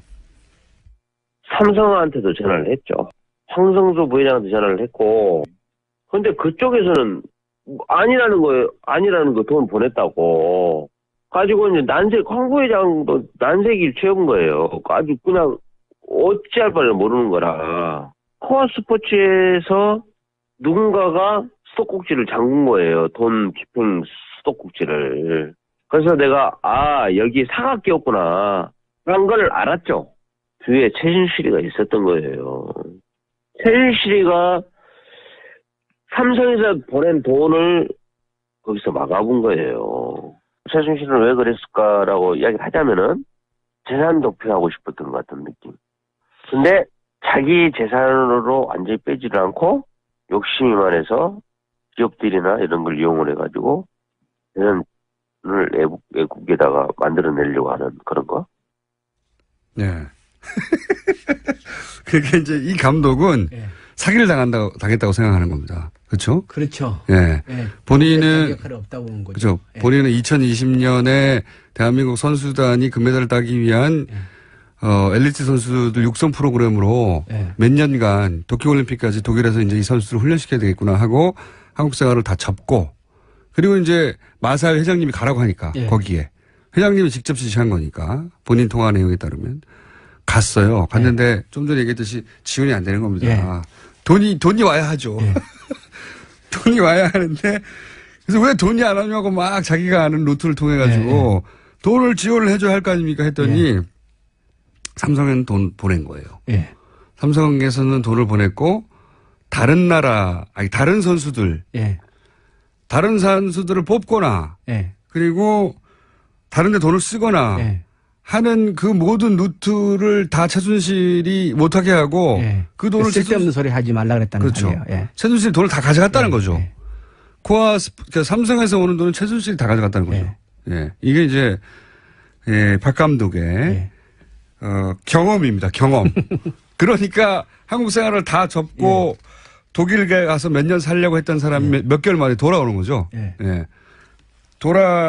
그러면서 그 이유가 뭐가 있냐고 물어봤더니 이제 돈을 빼돌리려고 하는 거 아닌가? 라고. 그렇죠. 이게 이제 박 감독은 그러니까 정유라를 뭐 올림픽에 뭐 선수로 만들 이거는 명분이고 예. 실제 목적은 이 돈을 확보하기 위한 최순실의 계획 아니냐 예. 이렇게 보는 거죠. 이거 관련해서는 좀 전에 우리 초반에 계속 등장했던 박원호 전무가 한 말이 좀 유명한 말. 예. 최순실 씨가 자신에게 했다고 하는 말. 예. 노승일 씨도 이 말을 전했는데 삼성은 치밀해가지고 삼성돈은 뭐 또 탈이 안 난다. 문제가 안 난다. 예. 이런 말을 박원호 전무가 했다고 하죠. 예. 예. 지금 오늘 들으신 녹취는 전체 일부인데 요약하면은 감독이 갔다가 최순실 씨가 삼성돈을 다 먹어버려가지고 다른 선수를 지원하거나 네. 다른 일을 할 수 없었기 때문에 이 사람이 돌아오고 나서 이 감독이 네. 그리고 나서 한국에서 돌아왔는데 왜 나를 자르냐라고 마사회에 항의하는 내용입니다. 그렇죠. 예. 그 내용 속에 근데 마사회는 전혀 모른다고 했는데 예. 정유라 지원 프로그램을 그 돈 얘기를 계속 왔다는 게 나오는 예. 거죠. 돈 얼마를. 자, 그러면 오늘 기본 요약은 된 것 같아요. 예. 저희가 아무래도 한 번 더 모실 수도 있을 것 같은데 예. 제가 말을 많이 했습니다. 너무 복잡한 사안이라 빠른 시간 내에 정리하더라고. 근데 여기서 그러면 삼성 있지 않습니까? 예. 삼성은 지금 재판에서 계속 피해자라고 하거든요. 그렇죠. 자기들은 다른 선수들까지 포함한 6명이었던가요? 6명을 올림픽에 진출시키기 위한 정상적인 프로그램을 진행했는데 우리도 최순실 씨한테 속았다. 예. 라는 식으로 피해자라고 하고 있어요. 예. 뇌물이 아니다 이거는. 예. 요 대목에 대해서는 어떻게 생각합니까? 핵심인데. 그거는 일단 아까 얘기했던 그 돈 지원 논의되는 거. 네. 김영규 회장하고 승마협회하고 논의되는 과정에서 예. 그 주도적인 역할을 승마협회가 했다는 사실. 예. 다시 얘기하면 삼성 쪽에서 예. 김영규 회장과 그 얘기를 계속했다는 사실. 그리고 초안에는 예. 정유연이라고 정유라 씨 하나 이름이 정확하게 적혀 들어갔다는. 있다는 사실. 예. 그렇기 때문에 삼성이 오히려 더 주도적인 입장이 아니었냐라는 보는 거고 또 하나는 그 핵심의 마사회에도 이미 삼성맨이 가 있었기 때문에 네. 그러니까 이제 여기서 하나 짚어봐야 될 게 뭐냐 그러면 삼성이 예. 최순실의 존재를 알았던 첫 시점이 언제였던가 예, 예. 굉장히 중요한 문제거든요. 그렇죠. 현재는 대구에서 네. 창조경제혁신센터에서 만났던 예. 그러니까 박근혜 전 대통령이 예, 말을 박근혜하고, 했을 때 알았다. 네, 그때 예. 알았다는 거 아닙니까? 예. 대한민국의 대통령하고 예. 최고 자본 권력인 삼성의 최고 부회장하고 예. 둘이 대화해가지고 최순실을 알았다라는 얘기는 그렇게 예. 그 얘기잖아요. 그런 얘기죠, 지금. 예, 그런 얘기인데 그러면 정보의 삼성은 없는 거잖아요. 그리고 예. 또 이런 게 있습니다.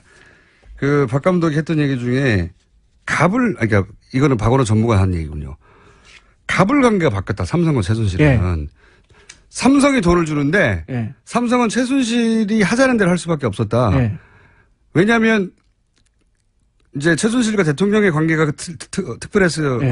그런 것도 있겠고 삼성이 받아내야 했던 것이 있으니까 그렇게 했겠죠. 그렇죠. 돈을 주면서 을이 된다는 건 말이 안 되는 거잖아요. 예. 예. 그러니까 서로 적극적으로 활용한 관계라고 봐야 되는 거죠. 서로를 예. 활용. 그러니까 최순실도 삼성을 활용해서 돈을 뜯어낸 거고 예. 삼성도 그 정보를 훨씬 일찍부터 저는 그 돈을 주면서 자신이 원했던 걸 예. 얻어내는 거고. 현명관이 마사에 갈 때부터 이미 삼성은 최순실의 존재를 알고 있었던 거 아니냐. 저는 그렇게 짐작하거든요. 예.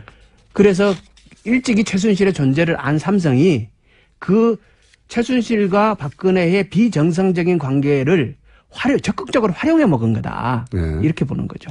정유라 씨를 지원하는 방식으로. 그 프로그램을 통해서. 예. 예. 그렇게 지원하는 방식으로. 그렇기 때문에 삼성은 아무리 최순실 씨가 이상한 갑질을 해도 계속 예. 끌려갈 수밖에 없었다. 그렇죠. 주고받는 관계였기 예. 때문에 얻을 게 없으면 그렇게 끌려갈 일이 없잖아요. 예. 장사꾼인데.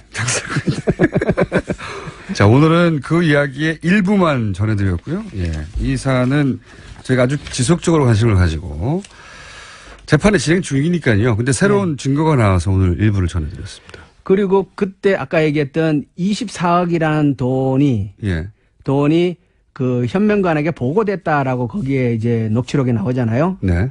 그게 보고되었다라는 사실을 저희가 문서로도 가지고 있어요. 그렇군요. 예. 자, 오늘 1차는 삼성이 장악하고 있던 삼성의 협회였던 승마협회가 공기업인 마사회를 통해서도 정유라를 지원하려고 했다. 예. 그리고 그 박 감독의 얘기에 의하면 마사회는 그 내용을 알고 있었고 서로 논의하고 있었다. 그렇죠. 이때까지는 부인했었는데. 네. 그리고 박 감독이 돌아온 것은 최순실 씨가 중간에 돈을 다 갈아쳤기 때문이다. 네. 원래는 다른 선수 육성이나 다른 일에 쓸 돈이었는데 명목이 그랬던 거죠. 명목이. 그렇죠. 예. 예. 자, 오늘 여기까지 하겠습니다. 이 문제에 또 앞으로 관심 가지고 계속 다루겠습니다. 더불어민주당 김현권 과거에 한우협회 회장. 지금도 속히고 있습니다. 아, 그렇습니다. 속히고 계십니까? 예. 서로 키우시는 김현권 의원이었습니다. 감사합니다. 예, 고맙습니다. 앞에 3부가 길어서 AS는 짧게 하겠습니다. 불친절한 AS. 누가 멀리서 듣나 이벤트에 응모하는 미국 휴스턴의 열렬팬인 가정주부입니다. 예, 휴스턴 정도로는 명함을 못 내밀 것 같지만 여기서는 우주선이 출발합니다. 아주 멀리 가는 곳입니다. 자, 누가 멀리서 듣나 이벤트 계속하고 있습니다. 이 정도면 멀리서 듣는 거 아니냐. 네, 응모해 주시기 바랍니다. 그리고 방금 나오신 의원님, 공장장이 제일 좋아하는 의원이 될 것 같아요. 한우협회장.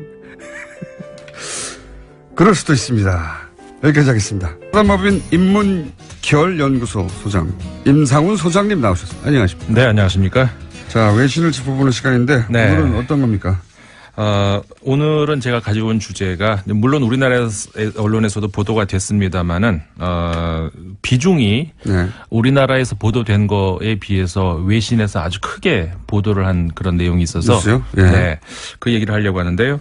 그러니까는 그 탈원전, 탈핵.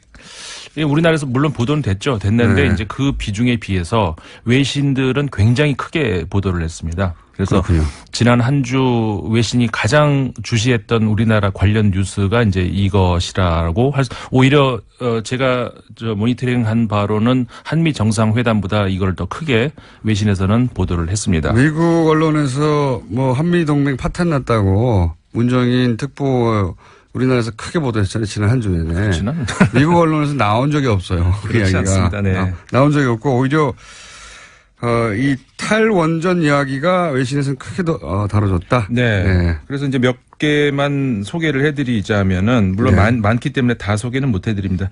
일본의 언론들 아사히 신문 같은 경우 19일자 피해 복구 그러니까는 그 원전이 저렴하지도 않고 안전하지도 않고 친화적이지도 않다는 사실을 명확히 나타냈다. 이렇게 이제 문 대통령이 말씀하신 거를 이야기를 하면서 피해 복구액이 훨씬 크고 천문학적인 예산이 든다고 한다. 그러니까 후쿠시마 얘기하는 거죠. 후쿠시마 네. 예를 들어서 이제 그렇게 얘기를 했다는 것. 원전이 이제 깨끗하고 싸다라고 하는 것에 대해서 작은 사고라도 생기면 그 복구 비용은 어마어마하고 네. 그다음에 폐기될 때의 비용도 어마어마하기 때문에 네. 그 비용까지 다 원전의 비용인데 그걸 빼고 싸다고 말하면 안 된다. 그렇죠. 예. 합치면 비싸다 이런 거죠. 이제 그 관련 이야기도 좀 이따가 또 해드리겠습니다만은 교도통신도 물론 비슷한 이야기했었고 미국의 월스트리트 저널도 마찬가지입니다. 비슷한 보도를 했는데 선진국 원전 산업이 직면한 타격 중 가장 최근의 것이다.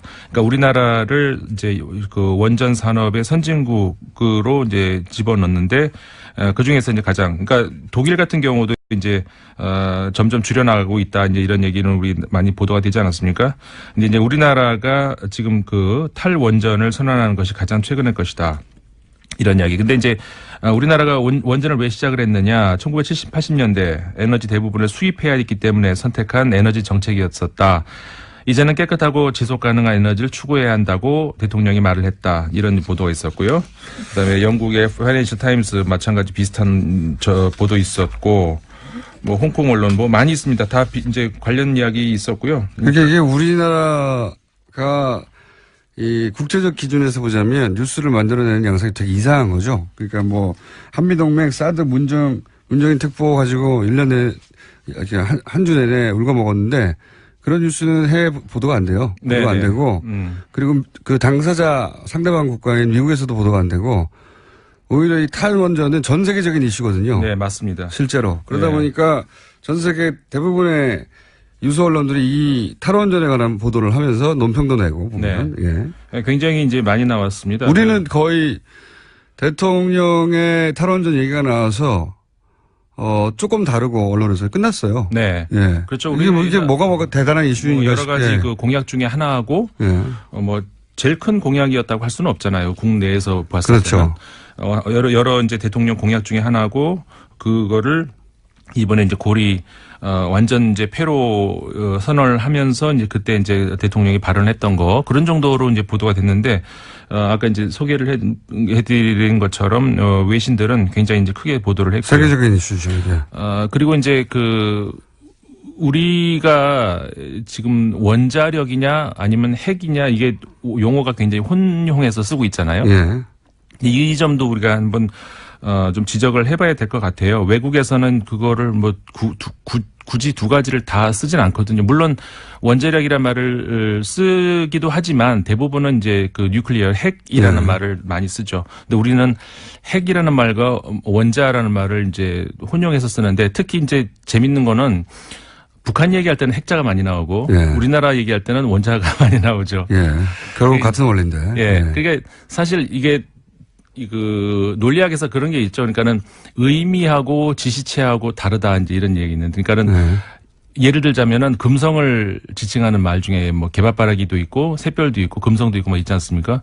결국 지칭하는 건 똑같은 건데 그 뜻은 조금씩 다르잖아요. 개밥바라기는 뭐 개밥그릇이란 뜻이고, 그러니까 이게 마찬가지라는 거죠. 그러니까는 그 핵이라고 얘기하면은 핵발전을 좀 더 친근하고 거부감 없이 받아들이라고 만드는 용어죠. 이게. 그렇죠. 근데 엄밀하게 얘기하면은 물리학적, 과학적으로 얘기하면은 원자력이라는 말은 그러니까 틀리다는 그런 주장들도 있습니다. 왜냐하면 원자력이라고 하면 말 그대로 원자의 포스라는 얘기잖아요. 그 사이에서도 원자력이 있긴 있는데 원자력 사이에서의 그 전기적인 힘으로 인해서. 근데 그거는 그거 갖고 발전될 수 있는 한 그런 힘은 안 되고 그 안에 있는 이제 중성자하고 양성자 가지고 그 힘 가지고 하는. 원자 단위에서 뭐 충돌을 시켜서 일으키는 힘이다. 뭐 이런 뜻이겠죠. 네. 그러니까 그 안에서 이제 일어나는 그걸 가진 그러니까 핵이라는 표현이 정확한 표현이죠. 근데 우리나라는 그거를 정치적으로 구별을 하겠다는 거죠. 그러니까 우리나라에서 이제 이걸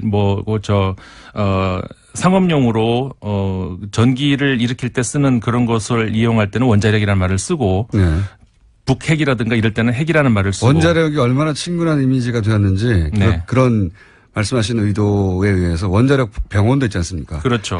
그러니까 핵병원이라고는 안 하잖아요. 핵병원이 있어봐요. 그러니까 이 똑같은 걸 지칭하는데 거기에 이제 사회적 의미를 부여한 정도 이 정도로 다르고 그렇죠. 그만큼 이 핵발전소를 대중들이 안전하게 느끼도록 편하게 안착시키게 하기 위해 이미지를 좋게 하기 위해서 많은 노력을 했죠. 있다 이런 겁니다. 많은 노력을 했어요. 예, 그래서 이제 그냥 핵발전소라고 부르지 않고. 그렇죠. 전 세계적으로 보면은 일단 핵이란 말로 이제 쓰지 원자력 발전소 이런 말은 잘 하지 않습니다. 근데 이제 핵 발전을 제일 많이 쓰는, 그러니까 비중이 제일 높은 나라다라고 하면 이제 프랑스라고 우리가 얘기를 하죠. 70% 정도를 핵에 의존을 하고, 물론 이제 양으로 따지면 미국이 제일 많습니다. 미국이 99기로 제일 많고요. 그 다음에 프랑스가 58기, 그 다음에 일본, 중국, 러시아.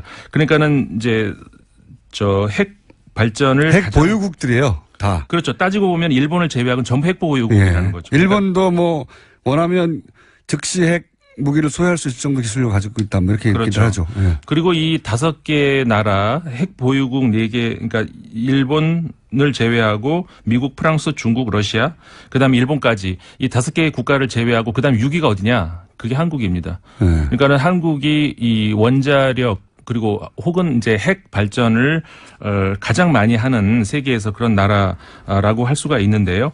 근데 앞서서 우리가 말씀드린 미국과 프랑스, 일본, 중국, 러시아 이 나라들이 그러니까 핵 발전을 확산하는 분위기냐 아니면 축소하는 분위기냐. 일단 중국하고 러시아 같은 경우에는 확산하는 분위기다 이렇게 얘기해요. 그런데 그 이유는 중국 같은 경우에는 우리 잘 알려진 것처럼 그 화석 연료 문제로 인해서니까 그 공해 문제라든가 그런 것들이 이제 심각하죠. 그래서 그것보다 원자력이 더 깨끗하다라는 그런 생각 때문에 왜냐하면 이산탄소가 안 나오니까. 소장님 시간이 30초 남았습니다. 예, 그래서 한호협회 회장님 너무 좋아하신 거 아니에요? 그쪽에 시간을 너무 저희가 핵발전소 이야기는 다음 주에 이어서 가야 될 것 같네요. 예. 그렇죠?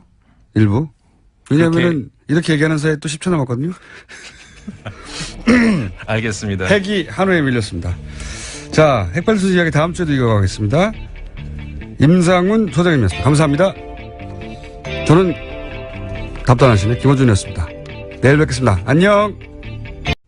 미국과 일본의 미래 지도자 육성 프로그램 이런 걸 CSIS 자꾸 거론되는데 여기가 제일 유명한 외교안보 싱크탱크예요. 미국에 있는 워싱턴에 있는. 근데 그러니까 일본과 미국의 미래 지도자를 육성한다 이거예요. 여기서. 근데 거기 돈을 댄 게 또 지난주에 얘기했던 사사카와 재단이에요. 이 재단 설립자가 일본 구구라고 하는. 이 얘기를 왜 하냐면 이 매튜 포틴저라는 사람이 일본 외무성이 언급했던 위안부 관련해서 우리 편이라고 언급했던 강력한 대북 제재를 공개적으로 얘기한 적이 한 번 있어요. 최근에. 아주 강력한 대북 제재를. 근데 그 자리가 어떠냐면 이 사사카와 재단 돈을 대주는 그러니까 대표적인 외교안보 싱크탱크의 핵심을 키워냈고 그리고 돈을 대주는 일본 재단이 사사카와 재단이에요. 이 재단이 주최하는 포럼에 매튜 포틴저가 가서 그런 말을 한 거예요. 무슨 얘기를 하려냐면 말이 길어졌네요. 짧게 끊을게요 이제.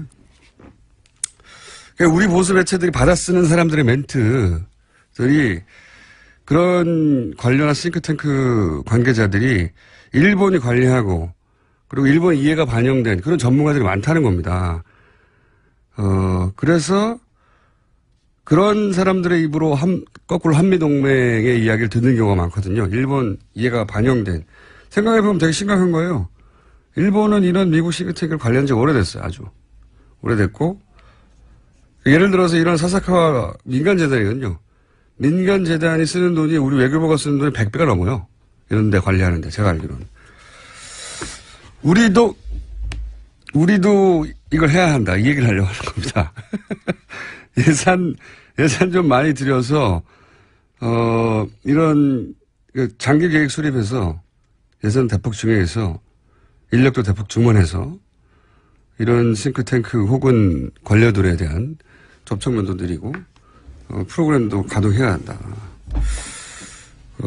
이런 얘기를, 저는 기동량 수준이지만 전문가들 모시고 조만간에 좀 다뤄보겠습니다. 이거 굉장히 중요한 내용이거든요. 우리 보수가 맨날 한미동맹 하는데 그 한미동맹에 관해 거론한 전문가가 실제 일본의 이해를 반영하는 사람이 많다는 거예요. 예. 그리고 그냥 우리는 그냥 그 입만 쳐다보고 있는 경우도 많고.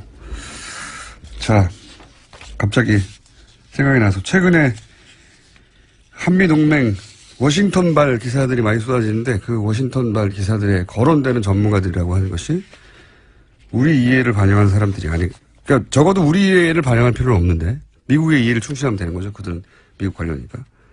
근데 그분들이 그렇게 말하는 사람들이 일본과 굉장히 밀접한 관계에 있거나 활동을 해왔던 사람들인 경우가 많은데 이렇게 그냥 둘 수는 없다. 우리 보수가 이런 거 놓치고 있었어요. 오랫동안. 한미동맹 이야기만 하고.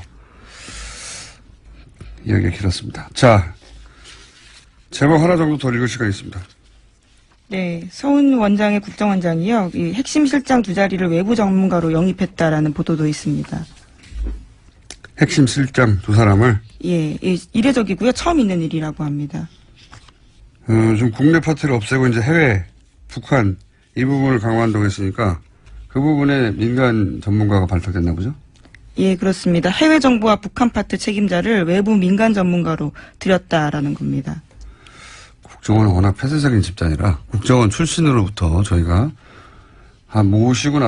모시고 저희 방송에서 한번 다뤄봐야 되겠네요. 이게 어떤 의미가 있는 건지. 예, 해외 정보실장, 북한 실장입니다. 예, 국내 파트가 정말로 없어질 건지도 없어진다고 우선 그렇게 하는데, 선언을 했습니다. 예, 없어졌다고요. 선언을 했고 예.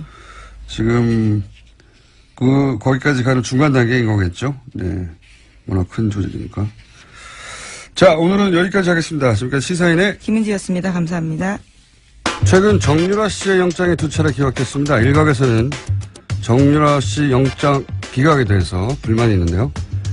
최순실 게이트 취재를 오랫동안 해왔던 시사인 주진우 기자 연결해서 이 기각권 후속 취재 이야기 들어보겠습니다. 자, 안녕하십니까? 안녕하십니까? 최순실 씨 관련 취재를 오래전부터 해왔고, 그리고 예를 들면 정유라 씨 출산 사실도 언론 보도 훨씬 이전부터 파악하고 있었던 걸로 저는 알고 있는데, 최순실 씨 관련 취재는 언제부터 했습니까? 2007년, 8년 유경재단 폭력 사건이 있었는데요. 그 배후에도 최순실이 있다고 봤습니다. 그때부터 시작했습니다. 최순실 친구를 입니다. 최순실 씨가 거액을 국외로 무단 반출하면서 공항에서 VIP 대접 받았다라고 밝힌 바가 있거든요. 25,000유로 정도 들고 나가면서 신고도 하지 않고 프리패스 됐다라고 밝혔습니다. 25,000유로 때문에 그랬을 것 같지는 원래 이제 만불이죠. 미화 10,000불 이상은 신고하게 되어 있는데 그 뭐 2배 반 정도 되는 액수 대략 그 정도 액수인데 한 3천만 원 3천만 원 정도 되겠군요. 환율에 따라. 그 돈 때문에 이렇게 관세청장 인사에 개입하고 뭐 인천 관세청에도 개입하고 그랬을 것 같지는 않거든요. 네. 왜 그랬을까 궁금하네요. 자, 박근혜 대통령은 여기에 대해서 모른다고 그랬겠죠? 당연히. 네, 관세청장 인사가 최순실 씨 개입했냐라는 검찰의 추궁에 전혀 모르고 놀랍다라고 진술했다고 합니다. 최순실 씨가 그럼 임명장을 따로 줍니까? 네, 말이 안 되는 거죠. 최순실 씨가 임명을 할 수는 없어요. 예, 개입을 할 수는 있지만. 저희가 확인했던 안종범 전 수석의 수첩에도 보면 관세청 인사 개입했던 부분들이 있거든요. 네. 대통령이 모른다라고 말하는 부분들이 말이 안 되는 여전히 거죠. 좀 의아하죠. 네. 그리고 최순실 씨가 안종범 씨한테 연락해가지고 이 사람을 지점장을 하라고 연락했다는 건가요? 또 말이 안 되고 안종범 씨가 임명을 좀 하는 것도 아니에요. 또 전 수석이 대통령이 모른다는 건 이게 만약에 사실이면 만약에 박근혜 전 대통령이 이걸 몰랐다고 하면 뭐 저는 그건 말이 안 된다고 생각하지만 그럼 대통령이 따로 있었던 거죠. 완전히. 실질적으로도. 형식적으로도 실질적으로도. 자, 다음 뉴스는요. 네, 검찰이 정찬우 한국거래소 이사장을 상대로 본격적인 재수사에 나설 예정입니다. 서울중앙지검은 참여연대 등이 고발한 정 이사장의 KEB 하나은행 인사개입 사건을 특수일부에 배당했습니다. 정 이사장은 금융위원장 부위원장 당시에 이상화 전 KEB 하나은행 독일 법인장을 글로벌 영업이본부장으로 승진시켰다라는 의혹을 받고 있습니다. 이것도 이제 인사개입 이야기냐. 네. 이상화 씨는 이제 아주 여러 번 등장했지만 우리 방송에도 신용장을 개설해서 독일에서 대출을 쉽게 받게 해주고 돈 심부름 금고직이라고 표현됐죠. 예, 최순실 씨의 독일에서요? 독일 금고직이. 그래서 이분을 하나은행의 자리를 만들어서까지 이분을 승진하게 만들었는데 이것도 보훈 인사가 아니라 인사 개인 문제인데 보니까 결국은 이를 통해 추구한 이권이 뭐냐. 예, 무리하게 여러 차례에 걸쳐 하나은행에서 불가하다고 한 사안을 안종범 수석을 통해 가지고 결국 새로운 자리를 만들어서 그 자리에 가게 만들었잖아요. 근데 그 자리가 뭐냐면 글로벌 영업. 예. 이게 다 연결되지 않습니까? 해외와 연결, 관세청장, 글로벌 영업. 목적이 뭐였을까? 실행한 이권이 뭐였을까? 혹은 하고자 했던 그 관점에서 뉴스가 나와야 제대로 된 뉴스일 것 같아요. 최순실 씨가 박근혜 대통령 얘기하고 박근혜 대통령이 안정부 수석한테 얘기하고 안종범 수석이 은행에 전화하고 이 구조잖아요. 뭘까요? 네. 워낙 말을 안 들으니까 안종범 전 수석이 화를 냈다라는 보도도 과거에 해드린 적이 있는데요. 그렇게 눈치가 없느냐, 내가 잘 되려고 하느냐라는 식의 이야기를 했다라는 거죠. 그러니까요. 해외에 돈이 오가는 일, 혹은 물자가 오가는 일, 그런 보직을 개입해서 인사 개입해서 최순실 씨가 이런 정황들이 나오고 있는 겁니다. 아마 조만간 제대로 수사가 된다면 그래서 무엇을 하려고 했다 혹은 무엇을 했다가 나오겠죠. 자, 다음 뉴스는요. 군피아가 정부의 차세대 전투기 시설 사업 수주를 위해서 로비에 대거 동원됐다라는 국군 기무사령부의 내부 문서가 공개됐습니다. 특히 이 문건은 조현천 기무사령관의 우병우 당시 청와대 민정수석에게 직보했다라는 의혹이 제기되고 있는데요. 기무사가 지난해 2월 말 3월 초 청와대 민정수석실에 보고한 문서라고 합니다. 이건 요 보고 내용 자체는 전형적인 이제 방산비리. 왜냐하면 차세대 전투기 시설 사업이잖아요. 그러니까 아마도 경납고나 또는 관련 정비소 같은 관련 시설이겠죠. 예.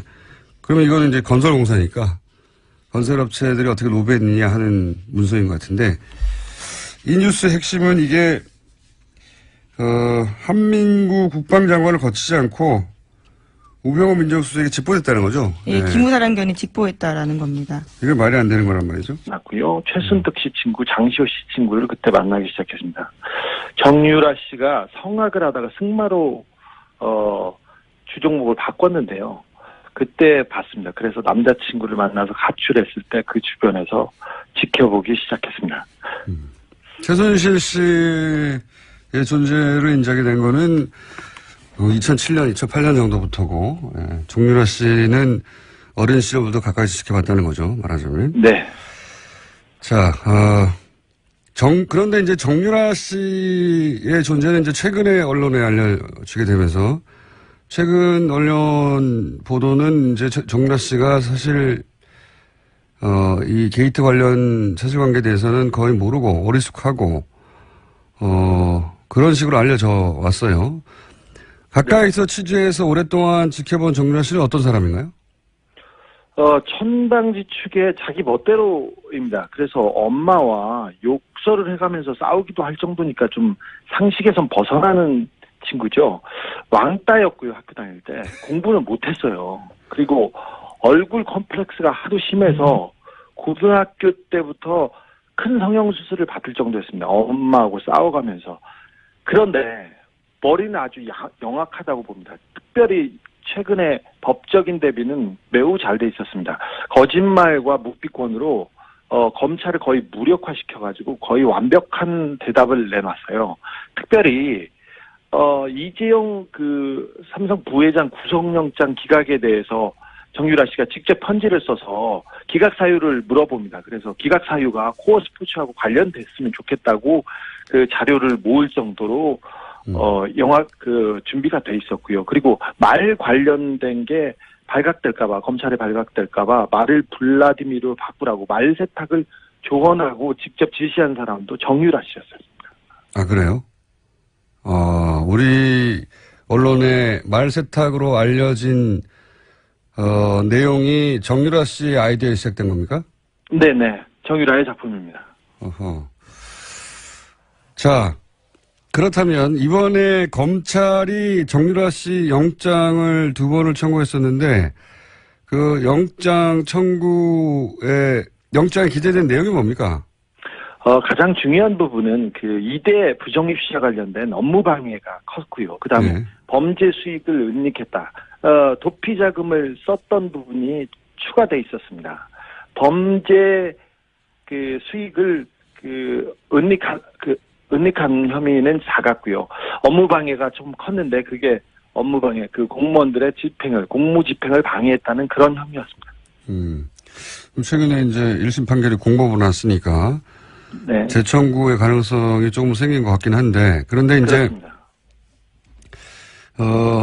이번에 영장을 기각하신 그 판사가 고영태 씨는 영장을 발부를 했어요. 그래서 네네. 비교하기가 좋을 것 같아서 고영태 씨의 발부 그리고 정유라 씨의 기각 이걸 딱 같은 선상에 놓고 비교하기가 좋을 것 같아서 제가 이제 이 사례를 여쭤보는데 고영태 씨가 영장이 발부됐었는데 그때 같은 판사가 영장을 발부한 사유는 뭐였습니까? 그때는 알선수재였습니다. 그러니까 인천 세관의 어떤 직원의 승진을 도와줬다는 이유로 다른 사람한테 돈을 받아요. 그 승진한 사람한테 받은 게 아니라. 그리고 그 돈을 받아서 최순실과 박근혜 대통령한테 영향을 미쳤다는 알선수재예요. 그게 그 사건이. 그러니까 고영태 씨가 승진을 도와준 사람이 아니라 승진을 도와준 사람 아닌 다른 사람에게 돈을 받아서 그 돈을 받은 것으로 최순실 씨와 박근혜 전 대통령의 인사에 영향을 미쳤다. 이게 혐의예요? 네, 그렇습니다. 굉장히 복잡하죠. 그런데 이 사건 관련자 5명, 6명 가운데 처벌받은 사람은 고영태뿐입니다. 그런데 이 알선수재는 무죄 가능성이 크고요. 유죄가 나와도 집행유예 사안입니다. 그리고 다른 건 같은 경우는 경찰에서 이미 수사해서 무혐의한 거를 함께 기소했습니다. 그런데 발부된 사연은 뭡니까 그러면? 가장 중요한 부분은 증거인멸, 도주 우려와 증거인멸 우려가 있다는 건데요. 고영태는 검찰 수사를 도운 인물입니다. 30번 이상 검찰이 불렀을 때 가서 수사를 도왔고요. 주말에 전화를 몇 통 안 받았다고 구속영장이 청구됐어요. 안녕하세요. 김호준입니다. 지난 주말에 임신 중단 합법화, 그러니까 낙태 합법화를 주장하는 집회가 있었습니다. 현행법은 여성과 의료인 모두를 처벌합니다. 그 주장은 간단합니다. 임신, 출산, 육아를 국가가 대신해주지 않는데 국가가 이 문제에 개입하는 것은 자기 결정권을 침해하는 것이다. 따지고 보면 여성이 본인만의 사유로 임신 중단을 원해도 처벌하는 건 임신한 이상 출산하라고 국가가 강제하는 거죠. 임신한 이상 출산까지 강제하려면 적어도 그 육아는 국가가 책임져 줘야 하는 거 아닌가. 그 삶을 따로 관리해 줄 것도 아니면서 출산과 생명의 신성함만 강조하는 게 오히려 무책임한 거 아닌가. 세계보건기구가 임신 중조를 여성의 기본권으로 보는 건 그래서입니다. 물론 앞으로 사회적 공론의 장에서 논의되어야 할 사안 아주 많습니다. 하지만 우리 사회는 그 사회경제적 수준에 비춰 이러한 사람의 권리에 관한 논의가 아주 오랜 시간 지체되어 왔습니다. 반세기 넘도록 지역과 북한만으로 장사할 수 있었던 우리 정치의 직무역이었습니다. 이제 사람 이야기를 할 때가 됐습니다. 김어준 생각이었습니다.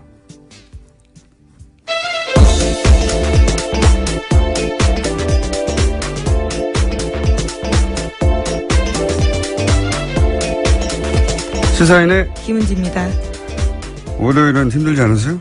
비도 오고 해서요. 더 좀 처지는 것 같은데요. 처지진 않는데 저는 9개월인가 10개월 됐는데도 아침에 일어나는 게 익숙해지지가 않아요. 그건 늘 어려운 것 같습니다. 아침이 아니죠. 새벽에 일어나는 게. 특히 월요일은 더 힘든 것 같습니다. 자, 오늘 첫 번째 뉴스는요? 네, 최순실 씨 첫 선고 결과 나왔습니다. 지난주 금요일이었는데요. 최 씨는 이화여대 입시 등과 관련해서 업무방해 등 6가지 혐의를 받았습니다. 1심 법원은 징역 3년을 선고했습니다. 재판부는 최순실 씨와 이대 교수 등 피고인 9명 전원에게 유죄를 선고하면서 정유라 씨도 공범으로 적시했습니다. 첫 선고인데 1심 선고인데 이 선고의 특이점은 정유라 씨가 공범으로 적시됐다는 거죠. 네, 굉장히 눈여겨봐야 될 포인트입니다. 검찰이 정유라 씨의 영장을 재청구할지 모르겠는데 왜냐하면 3번씩이나 재청구하는 경우는 거의 드물기 때문에 이 대목이 일종의 단서가 될 수도 있을 것 같아요. 공범으로 적시했으니까. 자, 두 번째 뉴스는요.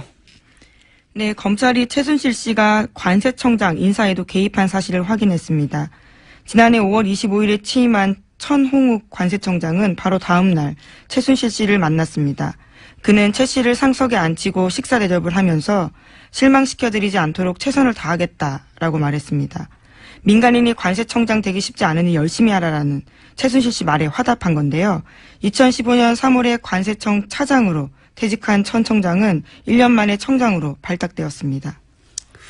굉장히 특이한 뉴스예요. 이제 최근에 이 정권 대선과 정권 교체이기 때문에 이 최순실 씨 관련 뉴스들이 이제 뒤로 밀렸었는데 다시 이제 재판 진행되고 있으니까 조금씩 나오고 있습니다. 근데 특이한 뉴스인 것이 관세청장, 그러니까 퇴직한 사람이거든요. 민간인이 된 거예요.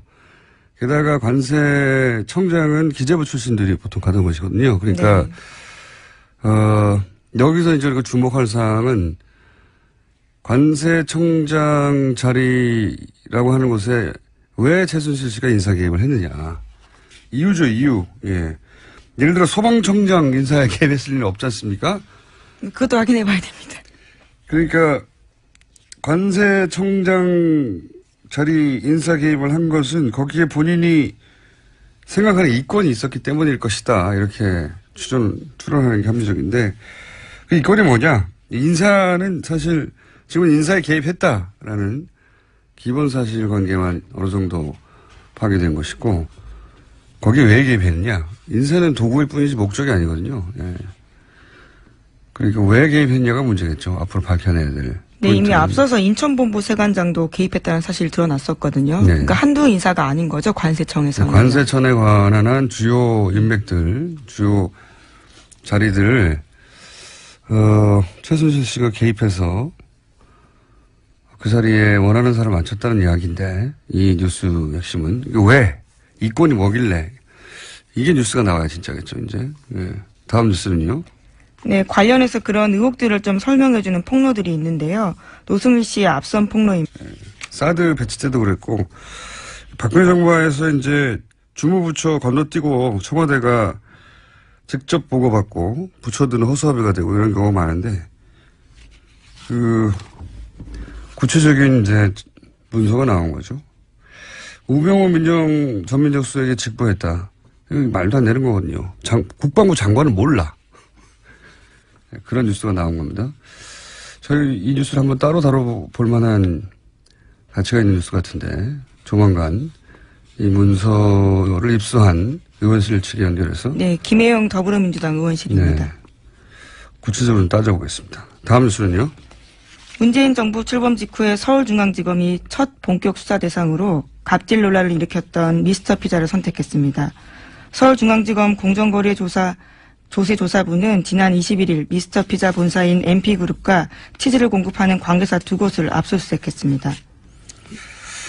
과거에는 이제 이 정치권과 연계된 수사들 이게 이제 뭐랄까요? 첫 번째 타겟이거나 아니면은 이제 상징적인 사건으로 다뤘었는데 이 사건은 그러니까 일종의 생활형이에요. 내용을 들여다보면 뭐냐면은 이제